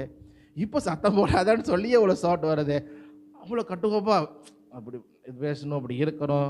அந்த முடிகிற வரைக்கும் முடிஞ்சதுக்கப்புறம் என்ன பண்ணணும், அப்பாடா முடிஞ்சிச்சுடா பூசை அப்படின்னு பாரெல்லாம் போச்சுடான்ட்டு பேச ஆரம்பிச்சிடும். ஒரு பாட்டியம்மா சர்ச்சில் இருந்தப்போ நான் எங்கள் சர்ச்சில் பாட்டியம்மா முதலெல்லாம் வந்துட்டாங்க, இன்னும் ஆரம்பிக்கல, ஒரு 10 நிமிஷம் இருக்குது. அப்போ அவங்களுடைய பொண்ணு வந்து வேறு யாரோ பற்றியோ ஒரு சொல்ல வராங்க. அந்த அந்த அந்த அந்த பேரை சொல்லி அந்த லேடின்னு பேரை சொல்கிறாங்க. அதை பற்றி அதெல்லாம் பேச அதெல்லாம் சொல்லக்கூடாது. பரவாயில்லையே, ரொம்ப நல்ல பாட்டியம்மா இருக்கிறாங்களே. இன்னொருத்தரை பற்றி குறை சொல்கிற வராங்க, இங்கே என்ன பண்ணுறாங்க, அதெல்லாம் சொல்லக்கூடாது, பரவாயில்லையே, நல்லா இருக்குதே அப்படின்னு. அப்புறம் பேர் ஆரம்பித்து 2 மணி நேரத்தில் முடிச்சாச்சு. முடிஞ்சு யார்கிட்ட ப்ரைஸ் எல்லாம் சொன்னாங்களோ இல்லையோ, அங்கே பொண்ணை தேடுறாங்க. எங்கே இருக்கிற, எதுக்கடா தேடுறாங்கன்னா, வந்து என்னமோ சொல்ல வந்திய சொல்லு, முடிஞ்சிச்சு. அப்போ என்ன நினைக்கிறாங்க அப்படின்னா, அந்த ஜபம் நடக்கும் பொழுது என்ன பண்ணக்கூடாது, குறை சொல்லக்கூடாது, கேட்டாத பேசக்கூடாது, தேவையில்லாத பார்க்கக்கூடாது, இது சினிமாலாம் போடலாம் அங்கே உட்காந்து பார்க்கக்கூடாது. அது நிறைய நேரத்தில் நமக்கு என்ன ஆகுது அப்படின்னா, வேறு மதத்துலேருந்து வரவங்களுக்கு வந்து அந்த மதத்தில் இருக்க சில விஷயம் ஒட்டிக்குது அப்படியே. இந்த விஷயம் நிறைய யார்கிட்ட பார்க்கலாம் அப்படின்னா, இந்துக்கள்கிட்டையும் பார்க்கலாம், கத்தோலிக்கர்கள்ட்ட பார்க்கலாம். ஏன்னா அந்த பாட்டிலாம் கேத்தலிக்லேருந்து வந்தவங்க. ஏன்னா கேத்தலிக்கில் தான் என்ன பண்ணுவாங்கன்னா, அந்த ஆலயம் அங்கே தான் ஆண்டவர் இருக்கிறாரு, நீ வெளியே எப்படி வேணா இருந்துக்க. அதனால் நிறைய பேர் பார்த்தீங்கன்னா அந்த கோயிலுக்கு போகிறப்ப சிகரெட் குடிச்சிட்டே போவாங்க. கோயில் வாசலில் போய் கீழே போட்டு மிதிச்சுட்டு உள்ளே போவாங்க. பார்க்கப்பட்டே இருப்பான், துப்பிட்டு பாக்கெட்டில் பார்க்க வச்சுட்டு உள்ளே போவான். வெரி குட், அவர் சொல் வெரி குட், பரவாயில்ல பக்தியாக இருக்குப்பா, வெரி குட். வெளியே துப்பிட்டு வந்து வெரி குட், அப்படி தான் ஆகணும். உள்ளே குடியக்கூடாது, வெளியே நீ எப்படி வேணா இருந்துக்க. கிறிஸ்துவோடு வாழ்கிற ஒரு வாழ்க்கை 24/7 அவர் நம்மோடு கூட என்ன பண்ணுறாரு, இருக்கிறாரு. அவரோடு கூட வாழ்கிறது தான் கிறிஸ்துவம். அவரோடு கூட வாழ்கிறதுனா நம்ம இங்கே கூடும் பொழுதும் ஆண்டவர் நம்ம கூட இருக்கிறாரு, வீட்டுக்கு போனாலும் நம்மோடு கூட இருக்கிறார். அப்போ ஆண்டவர் சொல்கிறது நம்ம பக்தியாக இருக்கணும், பேச்சு, நம்முடைய உடை எல்லாமே ரெண்டு இடத்துலையுமே கவனமாக இருக்கணும். ஒரு சில ஊழியக்காரங்க கூட என்ன பண்ணிட்டாங்கன்னா, மக்கள் சொன்ன கேட்க மாட்டேங்கிறாங்கன்ட்டு ஒரு சில விஷயத்தில் நீ சர்ச்சுக்கு வரும்பொழுது ஒழுங்காக போட்டுட்டு வா, வெளியே எப்படி வேணால் போட்டுக்க அப்படின்னு சில ஊழியக்காரர்களே சொல்கிறாங்க. இல்லை வேதம் எப்படி அங்கே சொன்னிச்சா? இல்லை, நீ இங்கே இருந்தாலும் சரி எங்கே இருந்தாலும் சரி தகுதியான வஸ்திரத்தை நீங்கள் என்ன பண்ணணும், உடுத்தணும். நிருபத்தில் அவர் எழுதுறார், மோடஸ்டி அப்படின்னு எழுதுவார், தகுதியான வஸ்திரம். அப்போ ஆண்டவர் நம்மளை இங்கே ஒரு மாதிரியும் வெளியே ஒரு மாதிரியும் இருக்கிறது அல்ல. அது மாய்மாலம் அப்படி இருந்தால் அது பேர் என்ன, மாய்மாலம். இங்கே ஒரு மாதிரியும் சில பேர் நடிகர்லாம் இருப்பாங்க. நடிகர்லாம் பார்த்தீங்கன்னா இதில் சினிமாவில் ஹீரோவாக சிகரெட் குடிக்காத மாதிரி நடிப்பாங்க. ஆனால் உண்மையான வாக்கில் சிகரெட் குடிச்சிட்டே இருப்பாங்க. அவங்க பேர் அது பேர் நடிக்கிறது இல்லை, மாய்மாலம் பண்ணுறது அப்படிதான். அதை போல் நம்ம இருக்கக்கூடாது. அப்போ நம்ம அதிகமான கவனம், அதிகமான முக்கியத்துவம் எங்கே நம்ம கொடுக்கணும்னா, சபை கூடுவதை விட நம்ம வெளியே இருக்கும் பொழுது தான். அதிகமான நேரம் அங்கே தான் இருக்கிறோம். அதே போல் ரசிக்கப்படாதவங்கள கூட பேச போகிறோம். அப்போ அவன் ஏதாவது ரெண்டு சொல்லிவிட்டு நம்ம காதில் உழவும். எங்கேயாவது ட்ராவல் பண்ணுவோம், பஸ்ஸில் எங்கேயோ போகிறப்ப சினிமா பாட்டாக ஓடும். சில நமக்கே அறியாமல் வீட்டில் பாடிக்கிட்டே வந்துடும். நம்ம டியூனை போட்டே இருப்போம், ஐயோ நம்ம டியூனை வர்றோம் அப்படின்னு என்னென்னா வந்துடும். அப்போது அங்கே தான் ரொம்ப ஜாக்கிரதையாக நம்ம இருக்கணும், உலகத்தால் கரைப்படாத படிக்க. சரி நம்ம போயிட்டே இருப்போம், யாரையாவது பார்ப்போம், ஒருத்தவங்க பார்த்து அரசியலை பற்றி பேசி விட்டு ஏற்றி ஓட்டுறோம். அது நமக்கு வீட்டில் வந்து அடுத்து யார் வரப்போகிறா, அடுத்து யார் வரப்போ, இதே நம்ம யோசிச்சுட்டு இருப்போம். அப்புறம் சரி நம்ம இதே யோசிச்சுட்டு இருக்கிறோம். என்னென்னா அவங்கள பார்க்குறோம், ரசிக்கப்படாதவங்கள பார்க்குறோம். அப்போ அவங்க சொல்கிற விஷயங்கள், கேட்குற விஷயங்கள்லாம் உள்ள நமக்கு போகுது. அப்போ அங்கே தான் ரொம்ப நம்ம ஜாக்கிரதையாக இருக்கணும். ரெண்டு விஷயங்கள் நம்ம ரொம்ப ஜாக்கிரதையாக இருக்கணும். ஒன்று நம்முடைய நாவு, நம்முடைய பேச்சு. இன்னொன்று நம்முடைய கண். இது ரெண்டுமே ஏன் இது ரெண்டு ரொம்ப ஜாக்கிரதையாக இருக்கணும்னா, அது ரெண்டுமே சரீரம் முழுவதையுமே அது தீட்டுப்படுத்துறதா இருக்குது. ஏன்னா அதை நாவுங்கிறது அதோட முடிஞ்சு போகிறதில்ல, கண்ணுங்கிறது அதோட ஏதோ முடிஞ்சு போட்டுடும் அப்படிங்கிறது இல்லை. அது சரீரம் முழுவதையும் தீட்டுப்படுத்துறதா இருக்கிறது. வசனத்தை வாசிப்போம். மத்தேயு 12:36. மத்தேயு 12:36.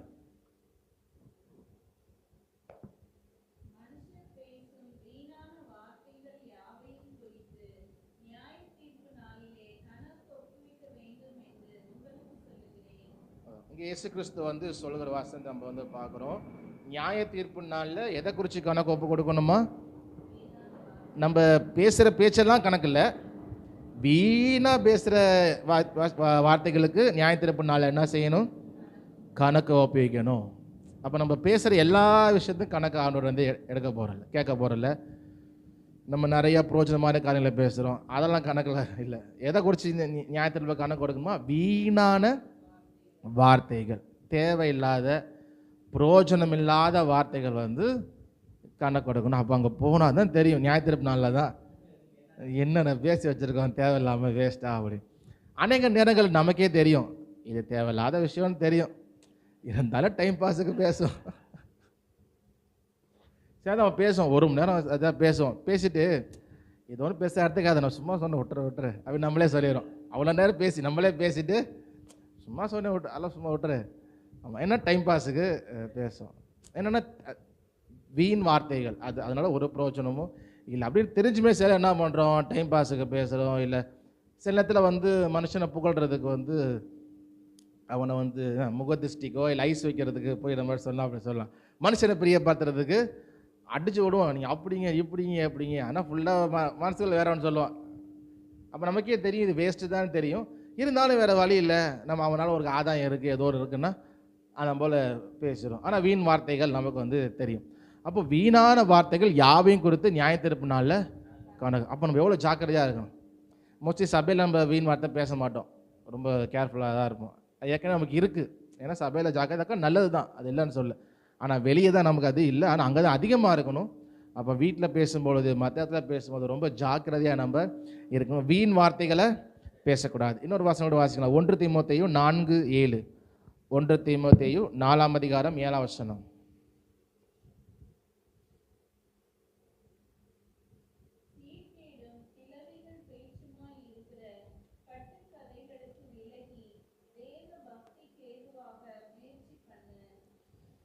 இதில் பாருங்க, அவர் தீமோத்தேயுக்கு வந்து அப்போஸ்தலர் பவுல் எழுதும்போது எழுதுறாரு, கிழவிகளின் பேச்சு அதுக்கு நீ என்ன பண்ணு, விலகிரு. அது போலும்போது சீர்கேடு, அது என்னத்துக்கு ஒன்று சீர்கேடை கொண்டு வரும். அதே போல் அடுத்த வருஷத்தில் சொல்லும்போது சரீர முயற்சி அற்ப பிரயோஜனம் உள்ளது, தேவ பக்திக்கு ஏதுவான இந்த ஜீவனுக்கும் இதற்கு பின்வரும் ஜீவனுக்கும் வாக்குத்தத்தம் உள்ளதாகையால் எல்லாவற்றிலும் பிரயோஜனம் உள்ளது. அப்போது வீண் ஏன் கிழவிகளின் பேச்சு, அப்படி என்ன கிழவிங்க பேசுவாங்க சொல்லும் பொழுதே, கட்டுக்கதைகளுக்கு விலகி, கிழவிகளின் பேச்சுமா இருக்கிற கட்டுக்கதைகள். கிழவிங்களாம் சேர்ந்து என்ன பேசுவாங்க, ரொம்ப வயசான டிக்கெட்லாம் சில பேர் அங்கங்கே தெருவில் முகனையில் பார்த்தீங்கன்னா 4-5 சேர்ந்து உட்காந்துக்கும். மோஸ்ட்லி கிராமத்தில் பண்ணுவாங்க. என்ன பேசுவாங்க சேர்ந்து உட்காந்து, ஏதாவது ஒன்று பேசுவாங்க. அங்கே இல்லாத ஒரு கேஸ் ஒரு 5 பேர் சேர்ந்து வச்சுக்கோங்களேன், அந்த 5 இல்லாத 6ஆவது ஆளை பற்றி தான் பேசுவாங்க. சிலர் பேசிட்டே இருப்பாங்க, ஐயா அந்த அப்படி பண்ணி சொல்லுவாங்க, பேசிட்டே இருப்பாங்க. அந்த ஆள் வந்துச்சு ராமேஜர், அதான் அது பேசுகிற ஆள் வந்துருச்சு அப்படின்னு. அப்புறம் அது வந்து உட்காந்துட்டாங்க. இவங்களே என்ன இன்னொரு ஆளை பற்றி எல்லாம் மாதிரி எல்லாம் பண்ணிடுவாங்க பேசுறது. அதில் இன்னொரு பிரச்சனை என்னென்னா, ஏதோ ஒரு விஷயம் கேள்விப்பட்டிருப்பாங்க, அதை ஒருத்தர் சொல்ல ஆரம்பித்து அப்புறம் கட்டுக்கதை, இவங்களாம் நம்ம அதை நடந்துருச்சான், இப்படி நடந்துருச்சான், அப்படி பண்ணிட்டாலாம் இப்படி பண்ணிட்டாலான்னு இல்லாத ஒன்றே கற்பனையாக அப்படியே அதை பேசணுன்றதுக்காக, நேரத்தை ஓட்டணுன்றதுக்காக, வேறு வேலை இல்லை. வயசான நேரத்தில் உட்காந்துக்கிட்டு அந்த மாதிரி தேவையில்லாத பேசி பேசி பேசி கட்டுக்கதைகள் கட்டுறதுனும் கட்டு போட்டு அடித்து பேசி இல்லாத ஒன்று பேசி அவ்வளோ பேசுவாங்க. ஸோ அப்போ அதனால ஒரு பிரயோஜனமே இல்லை. அப்போ அந்த மாதிரி நீ என்ன பண்ண, கிழவியில் பேச்சு மாதிரி நீ பேசிகிட்டு இருக்காது, தேவையில்லாத வார்த்தை பேச. அது தொடர்ந்து வாசிக்கணும். பிரயோஜனம் உள்ள வார்த்தைகளை நீ வந்து பேசு, பக்தி விருத்திக்கு ஏதுவான வார்த்தைகளை நீ வந்து பேசு. அப்போது அந்த வார்த்தைகளில் கவனமாக இரு. ஏன்னா வீண் வார்த்தைகள், இந்த கட்டுக்கதைகள், இந்த மாதிரி விஷயங்கள்லாம் நம்ம பேசுகிறது சும்மா போயிடுறதில்லை. நியாய தீர்ப்பு நாளில் அதை குறித்து நம்ம கணக்கு ஒப்புவிக்க வேண்டும். அதே போல் இன்னொரு வசனத்தை வாசிக்கலாம். நீதிமொழிகள் 10ஆம் அதிகாரம் 18ஆம் வசனம். நீதிமொழிகள் 10:18.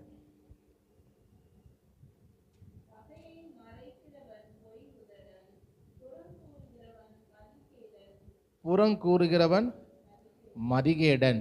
ஸோ புறம் கூறுகிறவன் யாரா, அவன் மதிகேடன், அவன் முட்டாள். இது போல் வேதம் சொல்வது. ஏன் அப்படி சொல்லுதோ அப்படின்னா, புறம் கூறுவதனால அந்த யார்கிட்ட அவருக்கு மனஸ்தாபம் உண்டாச்சோ அது இன்னும் உறவு தூரம் தான் படுத்துமே ஒழிய எந்த விதத்துலையும் அது உதவ போகிறதே இல்லை. நம்மக்கிட்ட யாருக்கு மனஸ்தாபம் ஏற்படுதோ அவங்கள்ட்ட நேராக போய் அதை சொல்லி, இது மாதிரி நீங்கள் சொன்னது இப்படி தான் சொன்னீங்களா, இல்லை எனக்கு இப்படி ஆயிடுச்சு, ஏன் அப்படி சொன்னீங்க, நேராக பேசும்பொழுது தான் அவங்க வந்து ஏன் இல்லை நான் அப்படி சொல்லலை, இது ஏதோ ஒன்று ஒரு உறவு சரி பண்ணுறதுக்கு ஒரு வாய்ப்பு. அநேகர் என்ன பண்ணுறாங்க அப்படின்னா, யார்கிட்ட பிரச்சனையோ அவங்கள தவிர மற்ற எல்லார்ட்டையும் போய் சொல்லுவாங்க, அவன் இப்படி சொல்லிட்டான், அப்படி சொல்லிட்டான், அப்படி பண்ணிட்டான்னு ஊரே சொல்லி அப்புறம் அந்த சுற்றி வேற எங்கிட்டோ அந்த ஆளுக்கு போ. சரி, நம்மளை பற்றி யாராவது புறம் கூடுறாங்க அப்படின்னா, நம்மக்கிட்ட யாராவது மனஸ்தாபம் வந்துருச்சு, நம்மக்கிட்ட நேராக கேட்காம புறம் கூடுறா நமக்கு எப்படி இருக்கு, நமக்கு கஷ்டமாக இருக்குது. என்கிட்ட நேராக கேட்க வேண்டியதான் நான் சொல்லியிருப்பேனே, ஏன் என்கிட்ட நேராக கேட்டால் என்ன, ஏன் போய் அவங்கள்ட்டலாம் எல்லாம் சொல்லி யார் மூலியமாக நம்ம கேட்குற நமக்கு கஷ்டம். ஏன்னா நம்ம ஒரு விஷயம் நம்ம பார்த்தது தான், அந்த கட்டுக்கதைகள்ன்றப்போ ஒரு வார்த்தை போகும் பொழுது அதை சுற்றி வரும்பொழுது அவன் எக்ஸ்ட்ரா அவனை சேர்த்து தான் சொல்லுவான். அப்போ தான் நம்ம திருப்தி ஒருத்தருக்கும். அவன் புதுசாக ஏதாவது சேர்த்து அது பண்ணாதான், இல்லாட்டி நமக்கு மனுஷனுக்கு வந்து ஆறாது. ஆமாம். ஸோ அவங்க ஒன்று சேர்த்து விடுவாங்க, ஒரு பாயிண்ட் ஆளுக்கு ஒன்று சேர்த்து கடைசியில் எப்படி இருக்கும், இல்லை அதெல்லாம் சேர்த்து விட்டு வந்து இன்னும் உறவு இன்னும் தூரமாக தான் போகுமே ஒழிய அது சமாதானம் உண்டாகாது. ஆனால் வேதனை சொல்வது, உங்களால் கூடிய மட்டும் எல்லாரோடும் சமாதானமாக இருங்கள். அப்போ சமாதானம் புறம் கூறும்பொழுது சமாதானம் வராது, இன்னும் உறவு விரிசல் பெருசாக தான் ஆகும். அப்போ யார்கிட்ட மனஸ்தாபம் இருக்கோ அவங்கள்ட்ட நம்ம நேராக போய் சொல்லும் பொழுது தான் அது சமாதானம் ஆகுதோ இல்லை ஏற்றுக்கொள்கிறாரோ அது ரெண்டாவது விஷயம். ஆனால் அட்லீஸ்ட் அது சமாதானம் ஆகிறதுக்கு ஒரு வழி உண்டு. ஆனால் புறம் கூறுகிறவன் அவன் மதிகேடு, அவன் முட்டாள். ஏன் அவன் முட்டாள்னு சொல்லுது, அவன் அப்படி சொல்கிறதுனால இன்னும் அந்த உறவு தூரமாக தான் போகுது. இல்லாத கட்டுக்கதைகளை ஜனங்க வந்து சேர்த்து தான் சொல்ல போகிறாங்க. அது எந்த விதத்திலுமே பயன் இல்லை, அது மோசமானது. இன்னொன்று, புறம் கூறது வந்து தேவன் வந்து வெறுக்கிறார். அதாவது ஒரு ஒரு தவறான விஷயம், தவறான உபதேசம், அதை ஓப்பனாக கண்டிச்சிருக்கிறாங்க வேதத்தில். இயேசுவும் ஓப்பனாக சில விஷயம் சொல்கிறார், தவறான உபதேசம் இந்த போல விஷயங்களும் சொல்கிறார். ஆனால் நம்முடைய பர்சனலான சில விஷயங்களை, சில மிஸ்டேக்ஸை வந்து ஆண்டவர் மற்றவங்கள்ட்ட என்ன பண்ணுறதில்ல, சொல்கிறார். நம்மக்கிட்ட சொல்கிறார், நம்மளை திருத்துறார். ஆண்டவர் புறம் கூறாரா நம்மளை பற்றி யார்கிட்டையாவது? ஆண்டவர் மட்டும் நம்முடைய வண்டவாளத்தெல்லாம் தண்டவாளத்தில் ஏற்றி விட்டாருன்னா எப்படி இருக்கும்? எல்லாத்தையும் சொல்லி விட்டாருன்னு வைங்க, போய் யார்கிட்ட தெரியுமா சொல்லி விட்டா அவ்வளோதான் போச்சு. அவர் என்னை பற்றி எல்லாம் சொல்லிவிட்டாரு வச்சுக்கோங்களேன். அடுத்த கூப்பிட்டா நான் வருவேன் நினைக்கிறீங்க? வரவே மாட்டேனே. அவங்களுக்கு எல்லாம் தெரிஞ்சு போச்சுடா. ஸோ அப்போ ஆண்டவர் என்ன பண்ணுறாரு? ஆண்டவர் புறம் கூறதில்லை, அதை விரும்புறதில்லை. நம்முடைய குறைகள் என்ன பண்ணுறாரு? அவர் நம்மகிட்ட பேசுகிறாரு, நம்மளை திருத்துறாரு. நம்மளை அவமானப்படுத்துறதுக்கோ இல்லை நம்மளை பற்றி தவறாக பேசுகிறதுக்கோ எங்கேயும் அவர் என்ன பண்ணுறதே இல்லை, இடம் கொடுக்கறதே இல்லை. அப்போ தேவன் அதை செய்கிறதில்ல, அவர் அதை வெறுக்கிறார். அப்போ நம்மளையும் அதை செய்ய வேணான்னு சொல்கிறார், புறம் கூறாத. ஆனால் தான் நம்ம மத்தையிலேயே சொல்லும் பொழுது, உன் சகோதரன் மேலே குறைச்சல் உண்டுச்சுன்னா நீ போய் முதல்ல என்ன பண்ணு, பேசு, தெரிவி, இந்த மாதிரி பிரச்சனை இருக்குப்பா, ஏன் இப்படி சொன்னேன்னு. அவன் கேட்கலையா, 2-3 பேரை நீ கூட்டிகிட்டு போ, சாட்சிக்கும் 2-3 பேரை நீ கூட்டிகிட்டு போய் அப்புறம் 2 பேரை பேசுங்க. ஏன்னா நம்ம சேனத்தில் நீ சொல்லி கேட்கலையா, 3ஆவது 2 பேரை கூட்டிகிட்டு போய் அவங்க நியாயம் சொல்லட்டும், சமாதானம் ஆகிறதுக்கு வழிபாருங்கிறார். அவங்களுக்கும் அவன் ஒத்துக்கலையா, சபையில் கூப்பிட்டு சபைக்கு முன்னாடி எல்லாரும் பெரியவங்களை வச்சு நீ பேசு. அவங்கள்ட்டையும் அவன் ஒத்துக்கலையா, சமாதானம், அப்புறம் அவனுக்கு அந்நியனை போல் என்ன போடுவான், நீ விட்டுரு. ஆனால் நீ என்ன பண்ணு, பக்கத்து வீட்டில் போய் சொல்லு, அவன்கிட்ட போய் சொல்லு, நான் சொல்லலை, அவங்ககிட்ட போய் பேசு. கேட்கலையா, 2-3 பேரை கூட்டிகிட்டு போ. அப்பயும் அவன் கேட்கலையா, சபைக்கு கூப்பிட்டு அவன் சபையோடு வச்சு நீ பேசு. அப்போ அவனோட ஒப்புரவாகிறதுக்கு இந்த மாதிரி தான் இயேசு சொல்கிறாரு ஒழிய, நீ போய் புறம் கூறுறதுக்கு எங்கேயுமே அவர் என்ன பண்ணுறதில்ல, அவர் அனுமதிக்கல, விரும்புகிறதும் இல்லை. கெட்ட வார்த்தை ஒன்றும் உங்கள் வாயிலிருந்து புறப்பட வேண்டாம். இப்போ இதுவே நிறைய பேருக்கு பிரச்சனை என்னன்னா, எது கெட்ட வார்த்தைன்னு தெரியல. நிறைய பேர் திட்டாங்க, பைபிளில் இருக்கலாம் கெட்ட வார்த்தை கிடையாதுங்க அப்படிங்கிற. ஸோ அவங்களுக்கு என்ன ப்ராப்ளம் தெரியல, எது கெட்ட வார்த்தை. பிறரை அவமதிக்கிறவன் பாவம் செய்கிறான். பிறரை அவமதிக்கிற மாதிரி நீங்கள் எதை சொன்னாலும் அது என்ன தான், கெட்ட வார்த்தை தான். ஆமாம், சில பேர் வந்து நம்ம முடிக்கு வந்து பழைய தமிழில் மயிருன்னு சொல்லுவோம். ஆனால் அதையே இப்போ என்ன பண்ணாங்கன்னா திட்டுறதுக்கு சில பேர் போடா, அது என்னென்னா, நீ ஒன்றும் இல்லை, நீ ரொம்ப சாதாரண ஒரு ஆள், அது ஒரு ரொம்ப நீ என்னுடைய கீழானவன் சொல்கிறது தான் அந்த வார்த்தையை சொல்கிறது. அப்போ அவர் என்ன பண்ணுறான், அவமதிக்கிறோம்.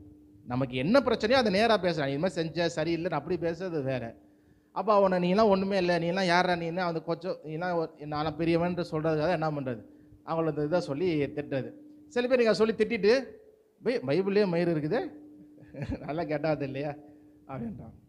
அதை திட்டுறதுக்கு பயன்படுத்துறது வேறு என்ன தான் அது கேட்டால். அது இன்னும் சில வார்த்தைகளை எடுத்து வச்சுக்கிட்டு என்ன பண்ணுறான், எடுத்து எங்கே யூஸ் பண்ணான்றதுக்கே இல்லாமல் அந்த திட்டுறதுக்கு யூஸ் பண்ணாராண்டவர்.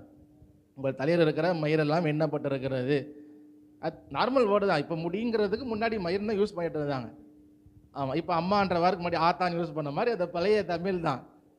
ஆமாம், பழையெல்லாம் நல்லா கெட்ட வார்த்தைக்கு அதை தான் திட்டுறதுக்கு பயன்படுது. அப்போ பிறனை அவமதிக்கிறவன் பாவம் செய்ய. நல்லா வேதத்தில் வாசிக்கிறோம், நீங்கள் மற்றவர்களை தங்களிலும் மேன்மையுள்ளவர்களாக எண்ணுங்கள். மற்றவனை குறைச்சி நீ இடக்கூடாது, உன்னைய விட மேலே. ஏன் அப்படி என்ன சொல்கிறாருன்னா, நீ மேன்மையாக என்னென்ன அப்படின்னா நீ உனக்கு குறைவாக பேச மாட்டேன், இந்த மாதிரி வார்த்தைகளை சொல்ல மாட்டேன். நம்ம இந்த வார்த்தைகள்லாம் போய் அதிகாரிகள்கிட்டையோ பெரியவங்கள்ட்டையோ நம்ம சொல்கிறோமா வீட்டில், நம்ம அப்படி சொல்கிறது இல்லை. நம்ம ஏஜ் இருக்கிறவங்கள்ட்ட இல்லை நம்மளுடைய சின்னவங்கள்ட்ட தான் ரொம்ப இந்த மாதிரி தரம் குறைவான வார்த்தைகளை சொல்கிறோம். அப்போ எல்லாரையும் நீ வந்து மேன்மையுள்ள உங்களோட பெட்டராக நீ எண்ணுங்க. அப்படி எண்ணும்போது இந்த வார்த்தைகளை பயன்படுத்த மாட்டோம். ஆனால் அநேகருக்கு அந்த பிரச்சனை வந்து இன்றைக்கி இந்த நாவு தான். இந்த பேசுகிறது ரொம்ப யாராலையும் கண்ட்ரோல் பண்ணவே முடியல, இஷ்டத்துக்கு பேசி விட்டுறோம். பேசுகிற நமக்கு கஷ்டமாக இருக்குது, பேசக்கூடாதுன்னு தான் பார்த்தேன், பேசி விட்டோமே.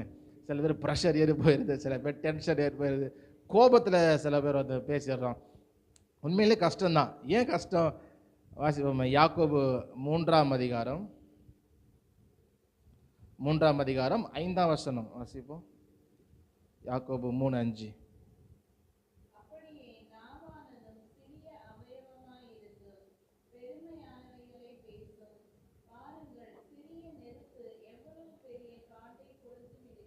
இந்த அதிகாரம் முழுவதுமே நாவை குறித்து யாக்கோபு பேசுகிறார். வீட்டில் போய் நீ முழுசாக வாசிங்க.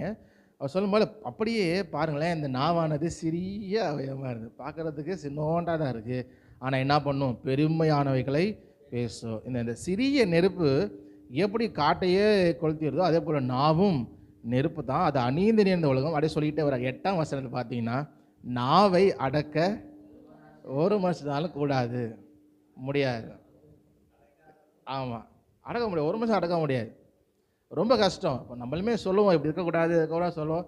ஆனால் சில லூஸ் டாக் விடுவோம், சில தேவையில்லாத ஜோக்ஸ் அடிப்போம், அது வந்துடும். அப்புறம் தான் யோசிப்போம், ஐயோ நம்ம சொல்லிக்கக்கூடாது, நம்ம ஏன் இப்படி செஞ்சோம், நம்ம ஏன் இப்படி சொன்னோம், ஏன்னா ரொம்ப கஷ்டம். நாவை அடக்க ஒரு மனுஷனாலும் கூடாது. ஆமாம், அடக்கிறது ரொம்ப கஷ்டம். அதனால தான் ஆவியின் கனி நம்ம வாசிக்கும் பொழுது அது கடைசியாக இச்சை அடக்கம். இச்சை அடக்கம் நமக்கு இருக்கணும். தோன்றதெல்லாம் பேசுறது, தோன்றதெல்லாம் செய்கிறது, அதுபோல் எல்லாவற்றிலும் ஆசை இச்சையை விடாமல் இச்சை அடக்கம் ஒரு ஆவியின் கனி. ஆவியானவர் நமக்குள்ளே வரும் பொழுது அந்த கனி வரும். ஆண்டவர் இல்லாமல் அந்த கனி வராது, கஷ்டம். கண் போன போக்களையும் கண்களின் நிச்சை, மாம்சத்தின் நிச்சை, அதுபோல் ஜனங்க அப்படி தான் ஓடிட்டு இருக்கிறாங்க. இல்லை பார்க்குறதெல்லாம் வாங்கணும், இங்கெல்லாம் வாங்கணும். ஊழியக்காரன் கூட கண்கள் நிச்சயனால வந்து பத்தலை. எத்தனை பேர் இருந்தாலும் பார்த்தல. வீட்டில் 5 பேர் இருக்கிறாங்கன்னா 5 பேருக்கு 5 காரு, அப்புறமும் பார்த்தல. ஒரு 50 கோடி 100 கோடி பார்த்தலை. இன்னும் ஆசை அவங்களுக்கு என்ன தான் இருக்குது, இச்சை அடக்கமே எதுலேயுமே இல்லை, கண்கள்லையும் சரி பேச்சுலையும் இல்லை. என்ன என்னமோ தோணுதான் பேசுகிறாங்க. ஒரு நாள் வந்து நின்று தாழ்மையாக இருக்கேன், நான் அந்த மாதிரிலாம் நான் கோவமே பட மாட்டேன் அப்படின்றான். இன்னொரு நாள் வந்துட்டு கெட்ட கெட்ட வார்த்தையாக பேசிக்கிட்டு அதெல்லாம் என்னைக்கா ஒரு நாள் பேசுகிறான், தப்பு இல்லை அப்படிங்கிறான். ஒரு என்ன ஒரு அடக்கமே இல்லை. ஒரு ஆவியின் கனிகளில் ஒன்று இச்சை அடக்கம். அப்போ நாவை யாரும் அடக்க முடியாதுதான். ஆனால் ஆண்டவர் நமக்குள்ளே இருக்கிறதுனால, நம்ம அதை செய்ய முடியும்.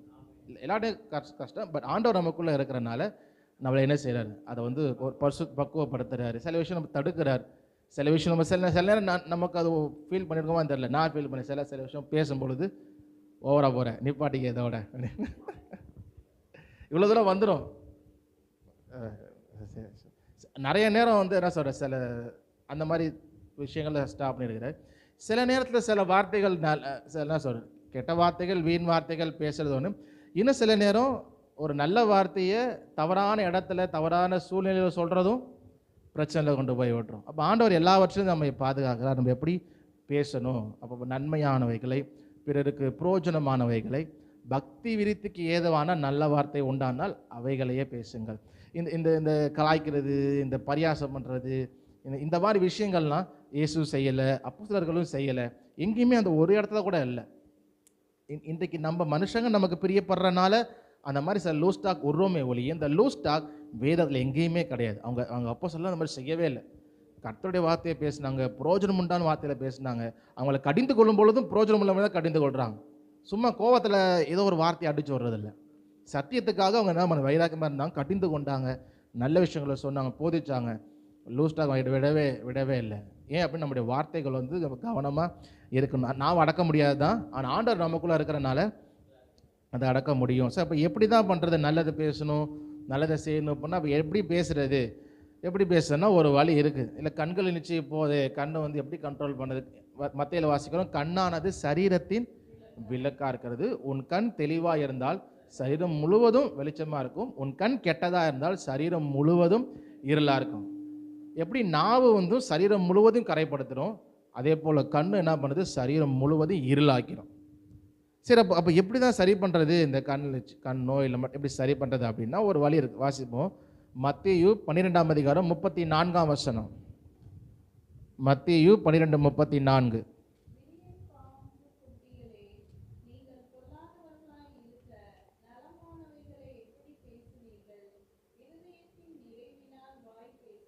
அடுத்த வசனமா வாசிச்சோம்.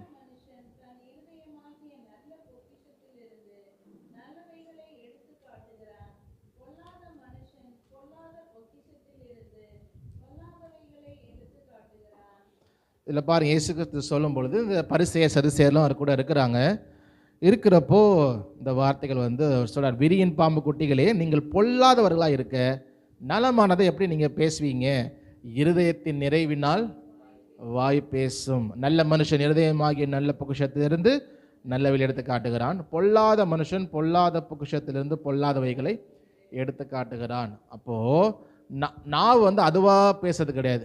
நாக்கு வந்து எந்த வார்த்தையை சொல்லணும் அப்படின்னு நாக்கு டிசைட் பண்ணுதா? நாக்கு டிசைட் பண்ணுறாரு. யார் தான் டிசைட் பண்ணுறா? இதே தான். நம்ம அன்பு கூறும்போது யார் மேலே அன்பாக இருக்கிறோமோ அப்போ அன்பான வார்த்தைகள் இதயத்துலேருந்து வருது. யார் மேலே கோபமாக இருக்கிறோமோ வெறுப்பாக இருக்கிறோமோ அவங்களுக்கு அந்த வார்த்தைகள் இருதயத்திலிருந்து வருது. அப்போ இருதயத்தின் நிறைவினால் வாய் பேசும். நம்ம எதனால் நம்ம இருதயத்தை நிரப்புகிறோமோ வாய் பேசும். ஒருத்தர் சினிமாவையே பார்த்துட்டே இருந்தானா சினிமா பாட்டாக பாடுவான். சினிமா பார்த்து அவங்க ஒருப்புறா அந்த சினிமாவில் இங்கே வரும், இந்த இடத்துல இந்த சினிமாவில் இந்த இடத்துல இந்த நிமிஷத்தில் அந்த சீன் வரும்டா அப்படின்னுவான். ஆமாம், அதே வசந்தம் எங்கே இருந்தால் தெரியாது, ஆதியம் ஒன்று தெரியாது, அதெல்லாம் தெரியாதுங்க. ஆதியம் ஒன்று தெரியாது. ஆமாம், அதில் நிரப்புறதில்லை. இதில் தான் நிரப்புறான், சினிமாவில் நிரப்பான். சில பேர் நாடகத்தை பார்த்து சில பேர் 6:30 மணி 9 மணி 6 ஆச்சு இந்த சீரியல் இந்த சேனலில் போடுவான்டா, டக்குன்னு ஞாபகம் வந்துடும். எங்கேயாவது யாரையாவது பார்த்தாலும் இந்த நடிகை ஏற்றுறதா இந்த சீரியலில், அந்த சீரியலில் அந்த ஒரு 4 நாள் நடித்தாங்க, அதுக்கு வரைய வச்சுருக்குறாங்க. அடவாயிலா விளையாடுறாங்க, அப்படி இருந்தாங்க. டக்கு ஞாபகம் வந்துடுது. ஏன்னா அதையே டெய்லி பார்த்துட்டு இருந்தால் அதுதான் என்ன ஞாபகம் வரும். ஸோ எதை நம்ம அதிகமாக இதயத்தில் ஸ்டோர் பண்ணுறோமோ அது நிரப்புகிறோமோ அதுதான் நமக்கு என்ன ஆகும், நாவில் பேச்சில் வரும். கண்டுபிடிச்சிடலாம். நம்ம அதை மறைக்கவே முடியாது. நம்ம போய் இப்போ நான் ரொம்ப பக்திமானுங்க சொல்ல வேண்டாம், நம்முடைய பேச்சை வச்சா கண்டுபிடிச்சிடுறோம். நிறைய பேர் சொல்லிட்டே இருப்பாங்க. அந்த இப்போ நான் ஒரு ஊழியக்கார்ட்ட கல்யாணம், எங்கள் சபையில் கல்யாணம் பண்ணப்போ ரெஜிஸ்டர் பண்ணுறதுக்கு ஒருத்தரை பார்த்தோம். அப்போ பார்த்துட்டு அவர் சொல்லும் பொழுது அவர் முதல்ல பார்க்குறப்ப எனக்கெல்லாம் பெருமை அதெல்லாம் கிடையாது, நான்லாம் பார்க்கல தம்பி, வயசில் பெரியவர் தான். சில பேர்லாம் அதை பண்ணணும், எனக்கு வண்டி வைக்கணும், கார் வைக்கணும், அதெல்லாம் சொல்கிறாங்க. தம்பி நமக்குலாம் அப்படி இல்லை, நீங்கள் டைம் சொல்லிட்டீங்கன்னா நான் பாட்டு வந்துடுவேன், வண்டி எடுத்துகிட்டு நான் பாட்டு வந்துடுவேன், அதெல்லாம் எனக்கு ஒன்றும் தேவையில்லை சொல்லிட்டே இருந்தார். பரவாயில்ல, எவ்வளோ ஹம்பிளாக இருக்குது, இவர் எதையுமே எதிர்பார்க்கறதில்ல போல அப்படின்னு முதல்ல நினச்சேன். அப்புறம் பேசிட்டு சரி தம்பி கார் எப்போ அனுப்புறீங்க அப்படின்றாரு. என்னடா இவ்வளோ நேரம் என்ன பண்ணுறாரு? நான் அதெல்லாம் பிரச்சனை இல்லை, நீ டைம் மட்டும் எங்கே நடக்குது என்ன டைம் சொல்லிட்டீங்கன்னா போதும், நான் வந்துடுவேன், அதெல்லாம் பிரச்சனை இல்லை அப்படின்ட்டு அப்படியும் சொல்கிறாரு. மரியாதைலாம் எதிர்பார்க்குறதே இல்லை அப்படிங்கிறாரு. ஆனால் அவர் பேச்சு ஆரம்பத்தில் இருக்குது, ஆனால் தொடர்ந்து கவனிக்கும் பொழுது தெரியுது அவர் நிறைய அதிகமாக எதிர்பார்க்குறாரு. நம்மளை மதிக்கணும்னு எதிர்பார்க்குறாரு, கார் வச்சு ஒரு கூட்டு போகணும்னு எதிர்பார்க்குறாரு. அதை சொல்ல வேண்டியதானே வண்டி அனுப்பணும்னு சொல்லலாம். ஆனால் அதை அவருக்கு வெளியே சொல்கிறதுக்கு இதாக இருக்குது, ஆனால் உள்ளத்தில் இருக்கிறதுனால அவரால் மறைக்க முடியல, அது வந்துடுது. அதே போல் எவ்வளோ பேர் நான் பேசும்போது பண ஆசை அவருக்காக இருந்துச்சுன்னா என்ன பண்ணும், பணத்தை ஆசையாக தான் பேசிட்டே இருப்பான். பணம் சில பேருக்கு வாயை திறந்தாலும் என்ன தான் பணம் தான், எதை பார்த்தாலும் பணமாக தான் தெரியுது.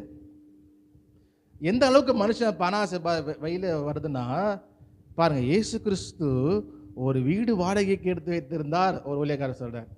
ஆமாம், வாடகை வச்சுருந்தார், லூக்கால இருக்குது. ஆனால் வீட்டில் தங்கலை, ஆனால் ஒரு வீடு எடுத்து வாடகை வச்சிருந்தார். இவர் தான் ட்ராவல்லே இருக்கிறாரு, ஆனால் வீடு வார வச்சுருந்தார். சிஷ்யர்களை பாருங்கள்னு சொல்லுவார். அந்த ஒரு வசனத்தை எடுத்துட்டு வீடு வைத்திருந்தார். அப்போ வீடு வைத்திருந்தார் என்றால் என்ன அர்த்தம்? வீடு என்று ஒன்று இருந்தால் அங்கே ஒரு டைனிங் ஹால் இருந்திருக்கும், அங்கே ஒரு ஹால் இருந்திருக்கும், அங்கே ஒரு பெட்ரூம் இருக்கும், அது இருந்து கிச்சன் இருக்கும். அவர் தனியாக இங்கே இருந்தால், இங்கே எருசலேமில் இருந்தால் தங்குறதுக்கு வேலை மேபி வாங்கி வச்சுருந்துருக்கலாம். ஆனால் அவர் தங்குறதெல்லாம் போகிற இடத்துல தங்கிட்டார். ஏன்னா தூரமாக நடந்து தான் போகணும். எப்போ இருக்கிற மாதிரி ஒன்று நடந்து போகணும், இல்லை கப்பலில் ட்ராவல் பண்ண தங்கிட்டு எங்கே போகிறாரு. ஆனால் இங்கே லோக்கலில் இருந்தால் இருக்கிறதுக்கு ஒரு வீடு வாடகை எடுத்து வைத்திருந்தார் தான். அப்போ அவன் எப்படி பார்க்குறான், நம்ம இந்த உலகத்தை நல்லா பெருசாக இருக்கணுன்றதுக்காக அவன் பண ஆசை இருக்கிறனால அப்படி இருந்தார் ஏசு, இப்படி இருந்தார் அப்படின்னு இயேசுவை குறை சொல்லி மற்றவங்களை குறை சொல்லி நீ எனக்கு கொடு, அதை கொடு, எந்த காணிக்க பயம்புறுத்தி வாங்குறான். சில பேர் ஆசை வார்த்தை காமிச்சு வாங்குறான். அதை அவங்களுக்கு வெளியே வந்துடும். என்னதான் இருந்தாலும் வெளியே வந்துடும். நான் ரொம்ப நீதிமான் அப்படின்னு வேதத்தை காட்டிலும் தங்களை நீதிமான்களை எண்ணுகிற ஜனங்களும் உண்டு. அது வெளியே வந்து முதல்ல ஒரு விஷயம் கேட்கும்பொழுது ஒரு லேடி பேசும்பொழுது பேதுரு தப்புன்ட்டாரு. பேதுரு என்ன பண்ணிட்டாரு, அனனியான் சப்பிரால் இந்த டைமில் ஆண்டவர் அவங்களை அழிக்க நினைக்கல.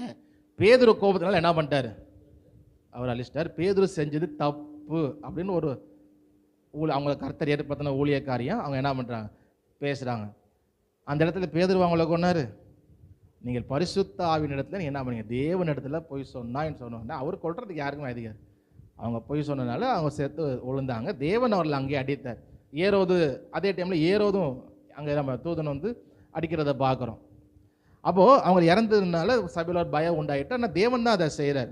அப்போ நம்ம பேதுரு எங்கள் தப்பு சொல்லவே முடியாது. எந்த தவிர இவங்க தான் பாவம் செஞ்சதுனால துணிகரம் கொண்டதுனால அவங்க வந்து அப்படி இறந்து போனதை பார்க்குறோம். ஆனால் அப்போவே நான் யோசித்தேன், இது இங்கேயோட நிற்காது, இவங்க கண்டிப்பாக அடுத்து இயேசுவையும் குறை சொல்லுவாங்க அப்படின்னு நான் ஒரு சண்டே பேசும்போது சொன்னேன். தீர்க்க தரிசனம் இல்லை, இவங்க பேசுகிறதே தெரியுது இவன் எங்கே போவான். ஏன்னா எல்லாருமே குற்றப்படுத்தி நான் ரொம்ப நல்லவன், பேதுரு தப்பு பண்ணிட்டார், அவர் தப்பு பண்ணிட்டார். கரெக்டாக கொஞ்ச நாள்லேயே ஒருத்தர் பேசுகிறாருங்க, இயேசு வந்து கெஸ்தமனே தோட்டத்தில், ஆண்டவரே என் சித்தம் அல்ல உம்முடைய சித்தம்படி கடவுதுன்னு சொன்னால் நான் ஜெபம் தப்பான், நீ அப்படி ஜெபம் பண்ணாத, நீ ஜெபம் பண்ணி தான் ஆண்டவர் இருந்தாலும் கொடுத்துருவாரு. எதனா அவர் அது அந்த ஜெபமே தவறான ஜெபம். என்ன ஜெபம்? ஆண்டவரே என் சித்தத்தின்படி அல்ல. அது எவ்வளோ ஒரு நம்முடைய ஜெபத்தோட ஒரு மாதிரி. தேவ சித்தம் நம்முடைய வாழ்க்கையில் நடக்கணும் அப்படிங்கிறப்போ நம்முடைய விருப்பம் வேற ஏதாவது இருந்துச்சு அப்படின்னா நம்ம எப்படி ஜெபம் பண்ணணும்? எப்படி தான் ஜெபம்? ஆண்டவரே இது வேண்டாம்னு நினைக்கிறேன், இல்லை வேணும்னு நினைக்கிறேன், ஆனாலும் ஆகிய சித்தன் படி இல்லை ஆண்டவரே, உங்களுடைய சித்தம் நடக்கட்டும், நான் ஒப்பு கொடுக்குறேன். அது எவ்வளோ ஒரு மாதிரியான ஒரு ஜெபம், எவ்வளோ ஒரு நல்ல ஜெபம். ஆனால் அதே நம்ம தவறு இயேசு பண்ண ஜெபம் தப்புன்னு பேசுகிறாங்க. இன்னும் என்னென்ன செய்ய போகிறாங்கன்னு தெரில. அப்போது என்ன நினச்சாலும் சரி, அவங்களுடைய இருதயத்தின் நிறைவு அப்போ எதில் பொல்லாங்குனாலையும் இதனாலே தங்களுடைய சுய பெருமை, இந்த அவர்களை அப்போஸ்தலர்களை குறை சொல்லி அப்போ எவ்வளோ துணிகரமாக போகிறோம். இயேசுவையே தவறு சொல்கிற ஜனங்க எவ்வளோ துணிகரமாக போகிறோம். அப்போ இருதயத்தின் நிறைவுனால வாய் பேசும். அப்போ நம்ம இதயத்தை எதனால் நிரப்பணும்? கர்த்தருடைய வார்த்தையினால், அவருடைய மேலே அன்புனால் நிரப்பும் பொழுது ஆட்டோமேட்டிக்காகவே நம்ம அதை பேச ஆரம்பிப்போம். நம்ம யார்ட்டையும் போய் சொல்ல வேண்டாம், நான் வந்து இப்படிங்க, நான் வந்து அப்படிங்க. இப்போ யாராவது நம்மள்ட்ட வந்து இப்போ நிறையா பொய் சொல்கிற ஆள்லாம் இருப்பாங்க, நம்மள்ட்ட வந்து நான் கொஞ்சம் பொய் சொல்கிற ஆளுங்க நான் சொல்லுவாங்க, சொல்ல மாட்டாங்க. ஆனால் அவனை பற்றி வெளியே எல்லாம் அப்படி பேசுவாங்க, ஏன் நிறையா பொய் சொல்லுவான்டா, ஏன் அவன் சொல்லியிருக்கான் நிறையா, நம்மளை பற்றி அவன் சொல்லவே வேண்டாம் நான் இப்படிங்க அப்படிங்கன்னு. நம்ம வாய் பேசுகிறப்பே தெரிஞ்சிடும் இது வந்து என்ன மாதிரியான ஆள், என்ன மாதிரியான ஆவி, எப்படி எதை விரும்புன்றது தெரிஞ்சிடும். அப்போ அதை நம்ம வந்து ரொம்ப ஜாக்கிரதையாக நம்ம பேசும்பொழுது நம்ம வந்து இருக்கணும். அப்போ இருதயத்தை நிரப்பணும். அதான் சங்கீதம் 1:1 வாசிக்கிறோம், கர்த்தருடைய வேதத்தில் பிரியமாக இருந்து இரவும் பகலும் அதில் தியானமாக இருக்கிற மனுஷன் பாக்கியவான். அவருடைய வார்த்தையினால் நம்ம என்ன பண்ணணும்? நிரம்பி இருக்கணும். ஒரு பாடல் கூட நம்ம பாடுவோம், என்னை பூசி காயங்கள் ஆற்றியே, திராட்சை ரசத்தால் என் உள்ளம் தேற்றியே, மரண தருவாயில் என்னை அவர் கண்டார் அன்பால் எரிகோ நகர் வீதி தனியிலே. எந்த நல்ல இயேசு என் சிந்தை நிறைந்தார், எந்த நல்ல இயேசு என் சிந்தை கவர்ந்தார், என்றென்றும் என் சிந்தை நிறைந்தார். ரொம்ப நல்ல ஒரு பாட்டு. அவரு நம்முடைய சிந்தனையும் நம்முடைய இருதயத்தையும் நிரப்பி இருக்கும் பொழுது நம்ம அவரை பற்றி தான் பேசுவோம், அவரை பற்றியே பேசுவோம், அவர் நமக்கு செஞ்ச நன்மைகளை பற்றி சொல்லுவோம், அதை பற்றியே நம்ம வந்து பேசுவோம். அது நம்ம வார்த்தைகளில் அப்போ நான் அடக்க முடியாது. அப்போ என்ன பண்ணலாம்? நம்ம இதயத்தை இப்படி நிரப்பும் பொழுது அப்போது இந்த மாதிரி விஷயங்களை நாவ பேசும். அவருடைய சாட்சிகளையும் அவருடைய நன்மைகளையும் சொல்லும் பொழுது தாராளமாக பேசலாம். ஸோ அது மாதிரி அதே போல் கண்களை வச்சும், ஸோ அதே போல் கண்களும் நம்ம பார்க்குற விஷயங்கள் நம்ம இதயத்தில் போய் ஸ்டோர் ஆகும். நம்ம பார்க்குற விஷயங்களும் நம்ம கேட்குற விஷயங்களும் தான் போய் என்ன ஆகுது? இதயத்தில் ஸ்டோர் ஆகுது. அதே போல் பார்க்குற விஷயங்களும் நம்ம ஜாக்கிரதையாக என்ன பண்ணணும் இருப்போம். ஃபோனில் எடுத்து எல்லாத்தையும் என்ன பண்ணுறதில்ல பார்க்குறேன். நிறைய பேர் சபைக்குள்ளே இருக்கும் பொழுது சாட்சி சொல்லியிருக்காங்க, நான் வந்து ஒரு தேவதூதனை பார்த்தேன், நான் வந்து இயேசு கிறிஸ்துவை பார்த்தேன், அவர் உலாவி கொண்டிருக்கிறதே பார்த்தேன், தூதன் வந்து நிற்கிறத பார்த்தேன், அதை பார்த்தேன், இதை மகிமையை பார்த்தேன், பிரசன்னத்தை பார்த்தேன், என்னமோ சொல்கிறேன். வீட்டில் போய் பார்க்குறாங்களா? வீட்டில் என்னைக்காவது பார்க்குறீங்களா? வீட்லையா? வீட்டில் என்ன பார்க்குறீங்க? தேவ பிரசன்னத்தை இயேசு பார்க்கல. வீட்டில் ஏன் பார்க்குறீங்க? நாங்கள் டிவி பார்க்குறோம், சினிமா பார்க்குறோம், படம் பார்க்குறோம், ஃபேஸ்புக்கை பார்க்குறோம், ஃபோனை எடுத்து யூடியூப்பை பார்க்குறது, இதை பார்க்குறது, அடுத்தவன் சண்டையை பார்க்குறதும், இதையே பார்த்துட்டு இருந்தால் எப்படி அங்கே பார்க்குறது? ஆனால் அதிகமான நேரம் எங்கே இருக்கிறோம்? வீட்டில் தான் இருக்கிறோம். அப்போ அவருடைய பிரசன்னத்தையும் அதிகமாக நம்ம எங்கே உணரணும்? வீட்டில் உணரணும்னா என்ன பண்ணணும்? நம்ம பார்க்குற விஷயங்கள், நம்ம கேட்குற விஷயங்களும் எதை நம்ம நிரப்புகிறோமோ அது நம்முடைய வார்த்தையாக வரும். அப்போ வீட்லேயே நம்ம பார்க்கும் பொழுது ஃபோனில் இருக்கிறப்போ, முன்னாடிலாம் தேவனுடைய ஊழியர்கள் நல்ல வார்த்தைகளை போதிக்கிறவங்களை வந்து ஆன்லைன் இல்லாத நேரத்துலலாம் கார்னர் அந்த மாதிரி பெரிய மீட்டிங் போட்டு அதுக்கு அவ்வளோ செலவு பண்ணும், பணம், ஆடியோவுக்கு செலவு, இடத்துக்கு செலவு, கிரவுண்டுக்கு செலவு, அவங்கள கூட்டிகிட்டு வந்து அப்புறம் மக்களெல்லாம் போய் பஸ்ஸில் இடம் கிடைக்கும். ஏன்னா எல்லோரும் ஒரு இடத்துக்கு போய் பஸ்ஸில் இடம் கிடைக்கும். அதனால் தொத்திக்கிட்டு போய் உட்காந்து அப்படி கேட்டோம் ஆண்டோடைய வார்த்தைகள். ஏன்னா அவங்க எங்கேயோ இருப்பாங்க, ஆன்லைனும் கிடையாது. இப்போ அவங்கெல்லாம் ஃபோன்லேயே வந்துடுது. அவங்க சேனல் வச்சுக்கிறாங்க, போட்டோம்னா ஒரு வாரம் அவங்களுடைய மெசேஜ் வருது. நம்ம அது வேறு பிரச்சனை. போய்கிட்டு நம்ம என்ன பண்ணலாம்? ஒரு சபை கூடி வருது, ஆமாம் சபை கூடுதல் வரும். அது இல்லாமல் அப்போ அவ்வளோ கஷ்டப்பட்டு கிடைச்ச வார்த்தைகள், நல்ல போதனைகள்லாம் இப்போது ரொம்ப ஈஸியாக நம்ம கையில் கிடைக்கிது. நம்ம போட்டு நம்ம என்ன பண்ணணும்? பார்க்குறதா நமக்கு விருப்பமானதை நம்ம எடுத்து பார்க்கறது தான். அப்போ கையில் வந்துடுச்சு. நம்ம எவ்வளோ பேர் தேடி பார்க்குற அந்த ஊழியக்காரில் பேரை போட்டோ அவங்களுடைய செய்திகளை கேட்டு வளரணும், நம்ம நோட்டு போட்டோ படித்து விசுவாசத்தில் அன்பில் வளர்கிறதுக்கு எக்கச்சக்கமாக உண்டு. ஆனால் நம்ம அதை விரும்பணும். கர்த்தருடைய வார்த்தையும் சத்தியத்தையும் பரிசுத்தையும் நம்ம என்ன பண்ணணும், விரும்பணும். அப்படி இல்லாமல் கடைசி காலத்தில் ஜனங்க தங்கள் சுய இச்சைக்கு ஏற்ற போல் தேர்ந்து கொள்ளுங்க. செவித்தின உள்ளவர்கள் ஆகி தங்களுக்கு பிடிச்சதை செய்யணும், தங்களுக்கு பிடிச்ச மாதிரி இருக்குன்றதுக்கு அதுக்கு ஏற்றது போல் தேர்ந்தெடுக்கிறாங்க. இப்போ நம்மளும் நமக்கு பிடிச்சது தான் ஃபோனில் என்ன பண்ணுறோம், தேடி பார்க்குறோம். ஏதோ ஒன்று சொல்ல நம்ம பிடிச்சதை தேடுறோம். அப்போ நம்ம தேவனை அவர் நம்ம நேசித்து அவர் நம்முடைய சிந்தனையை நிறைத்து சிந்தனையை கவர்ந்தவராக இருப்பாரானால் நம்ம நிச்சயமாக தேடி அது போல் காரியங்களை பார்ப்போம். அது போல் பாடல்கள் அவருடைய பாடல்களை கேட்போம், இதயத்தை நிரப்புவோம், வசனத்தில் நிரப்புவோம். ஆட்டோமேட்டிக்காக நம்முடைய வாய் நல்லதை பேசும். கர்த்தர் இந்த வாசத்தை ஆசீர்வதிப்பார். அந்த வேலையும் கூட கர்த்தருடைய பந்திக்கு நாம் கடந்து செல்லலாம். ஆண்டவராகிய இயேசு கிறிஸ்து நமக்காக சிலுவையில் ரத்தம் சிந்தினார். நம்முடைய மீறுதல்கள் நிமித்தம் அவர் காயப்பட்டு நம்முடைய அக்கிரமங்கள் நிமித்தம் நொறுக்கப்பட்டார். நமக்கு சமாதானத்தை உண்டு பண்ணும் ஆக்கினை அவர் மேலே வந்தது.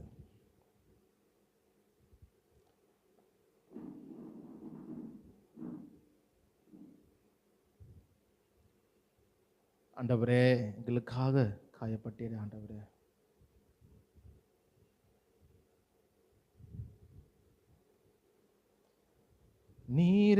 நீரேனக்காய் காயப்பட்டீர், நீரேனக்காய் நொறுக்கப்பட்டீர், நீரேனக்காய் காயப்பட்டீர், நீரேனக்காய் நொறுக்கப்பட்டீர்.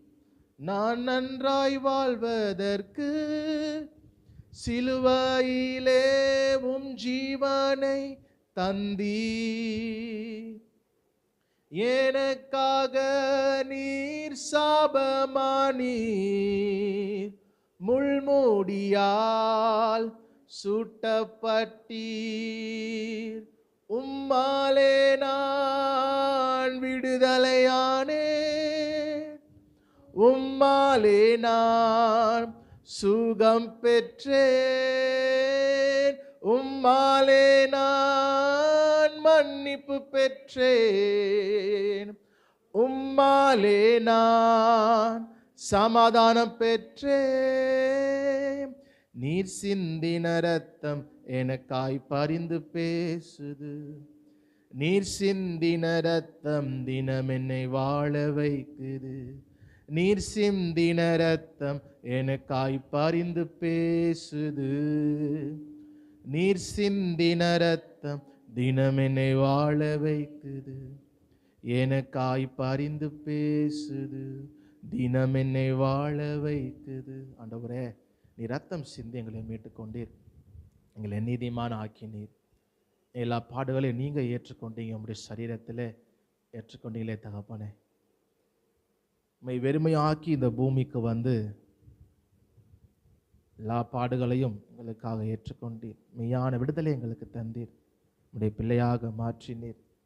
எல்லாம் நீங்கள் சிலுவையில் அதை செய்தீங்க. ஆண்டவரே, இந்த வேலையில் நாங்கள் உம்மை நினைவு கூர்ந்து நீர் எங்களுக்காக பாடுபட்டதை ஜீவத்தை நினைவு கூர்ந்து இதை நாங்கள் ஆசரிக்கிறோம். உம்முடைய மரணத்தை நினைவு கூறுகிறோம், உம்முடைய மரணத்தை தெரிவிக்கிறோம். நீ எல்லாருக்காக மறுத்தீர். உலகத்தின் பாவத்தை நீங்கள் செவில சுமத்தீட்டீங்க. ஏதோ ஒரு சிலருக்கு மட்டும் அல்ல, கிறிஸ்தவர்களுக்குன்னு மாத்திரம் அல்ல, எல்லாருடைய பாவங்களுக்காகும். ஆதாம் என்கிற ஒரே மனுஷனால் எல்லார் மனுஷனுக்குள்ளேயும் பாவம் வந்தது போல் நீங்கள் இரண்டாவது ஆதாமாக நீங்கள் சிலுவையில் அறையப்பட்டு ரத்தம் சிந்தி எல்லாருக்கும் மீட்பொண்டு பண்ணீங்க. எல்லா உலகத்தின் பாவத்தை நீங்கள் சுமந்தீங்க. ஆண்டவரே, நல்லதை நினைவு கூறுகிறோம். இந்த சேரங்களுக்காக பிற்கப்பட்டது இந்த மீள்வீட்டு அறையிலே நிச்சயரோடு பந்தியது போல் நீங்கள் சொன்னீங்க தகப்பனே. உங்களுக்காக பிற்கப்படுகிற சரீரம் என்னை நினைவு கூறும்படி இதை செய்யுங்கள் என்று.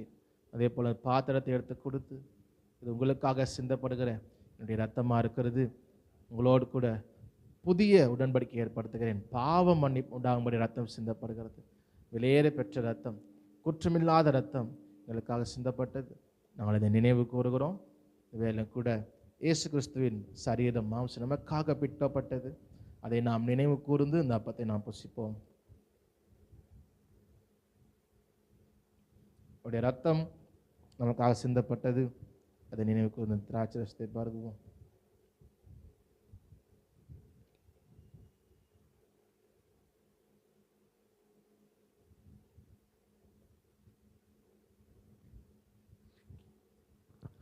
நல்ல தகப்பனே, இந்த நாளுக்காக நன்றி செலுத்துகிறோம். இந்த நாளும் நாங்கள் சபையாக கூடி உம்மை பாடி ஆராதிக்க, உம்முடைய வார்த்தைகளை கேட்க நீர் கொடுத்த கிருபைக்காய் நன்றி செலுத்துகிறோம். ஆண்டவரே, நாங்கள் இந்த கூடுகையில் இருக்கிற நேரத்தை விட வெளியே அதிகமான நேரம் இருக்கிறோம். ரசிக்கப்படாத நபர்களை சந்திக்கிறோம். கொஞ்சம் நாங்கள் சில நேரம் கேர்லெஸ்ஸாக இருந்துடுறோம்.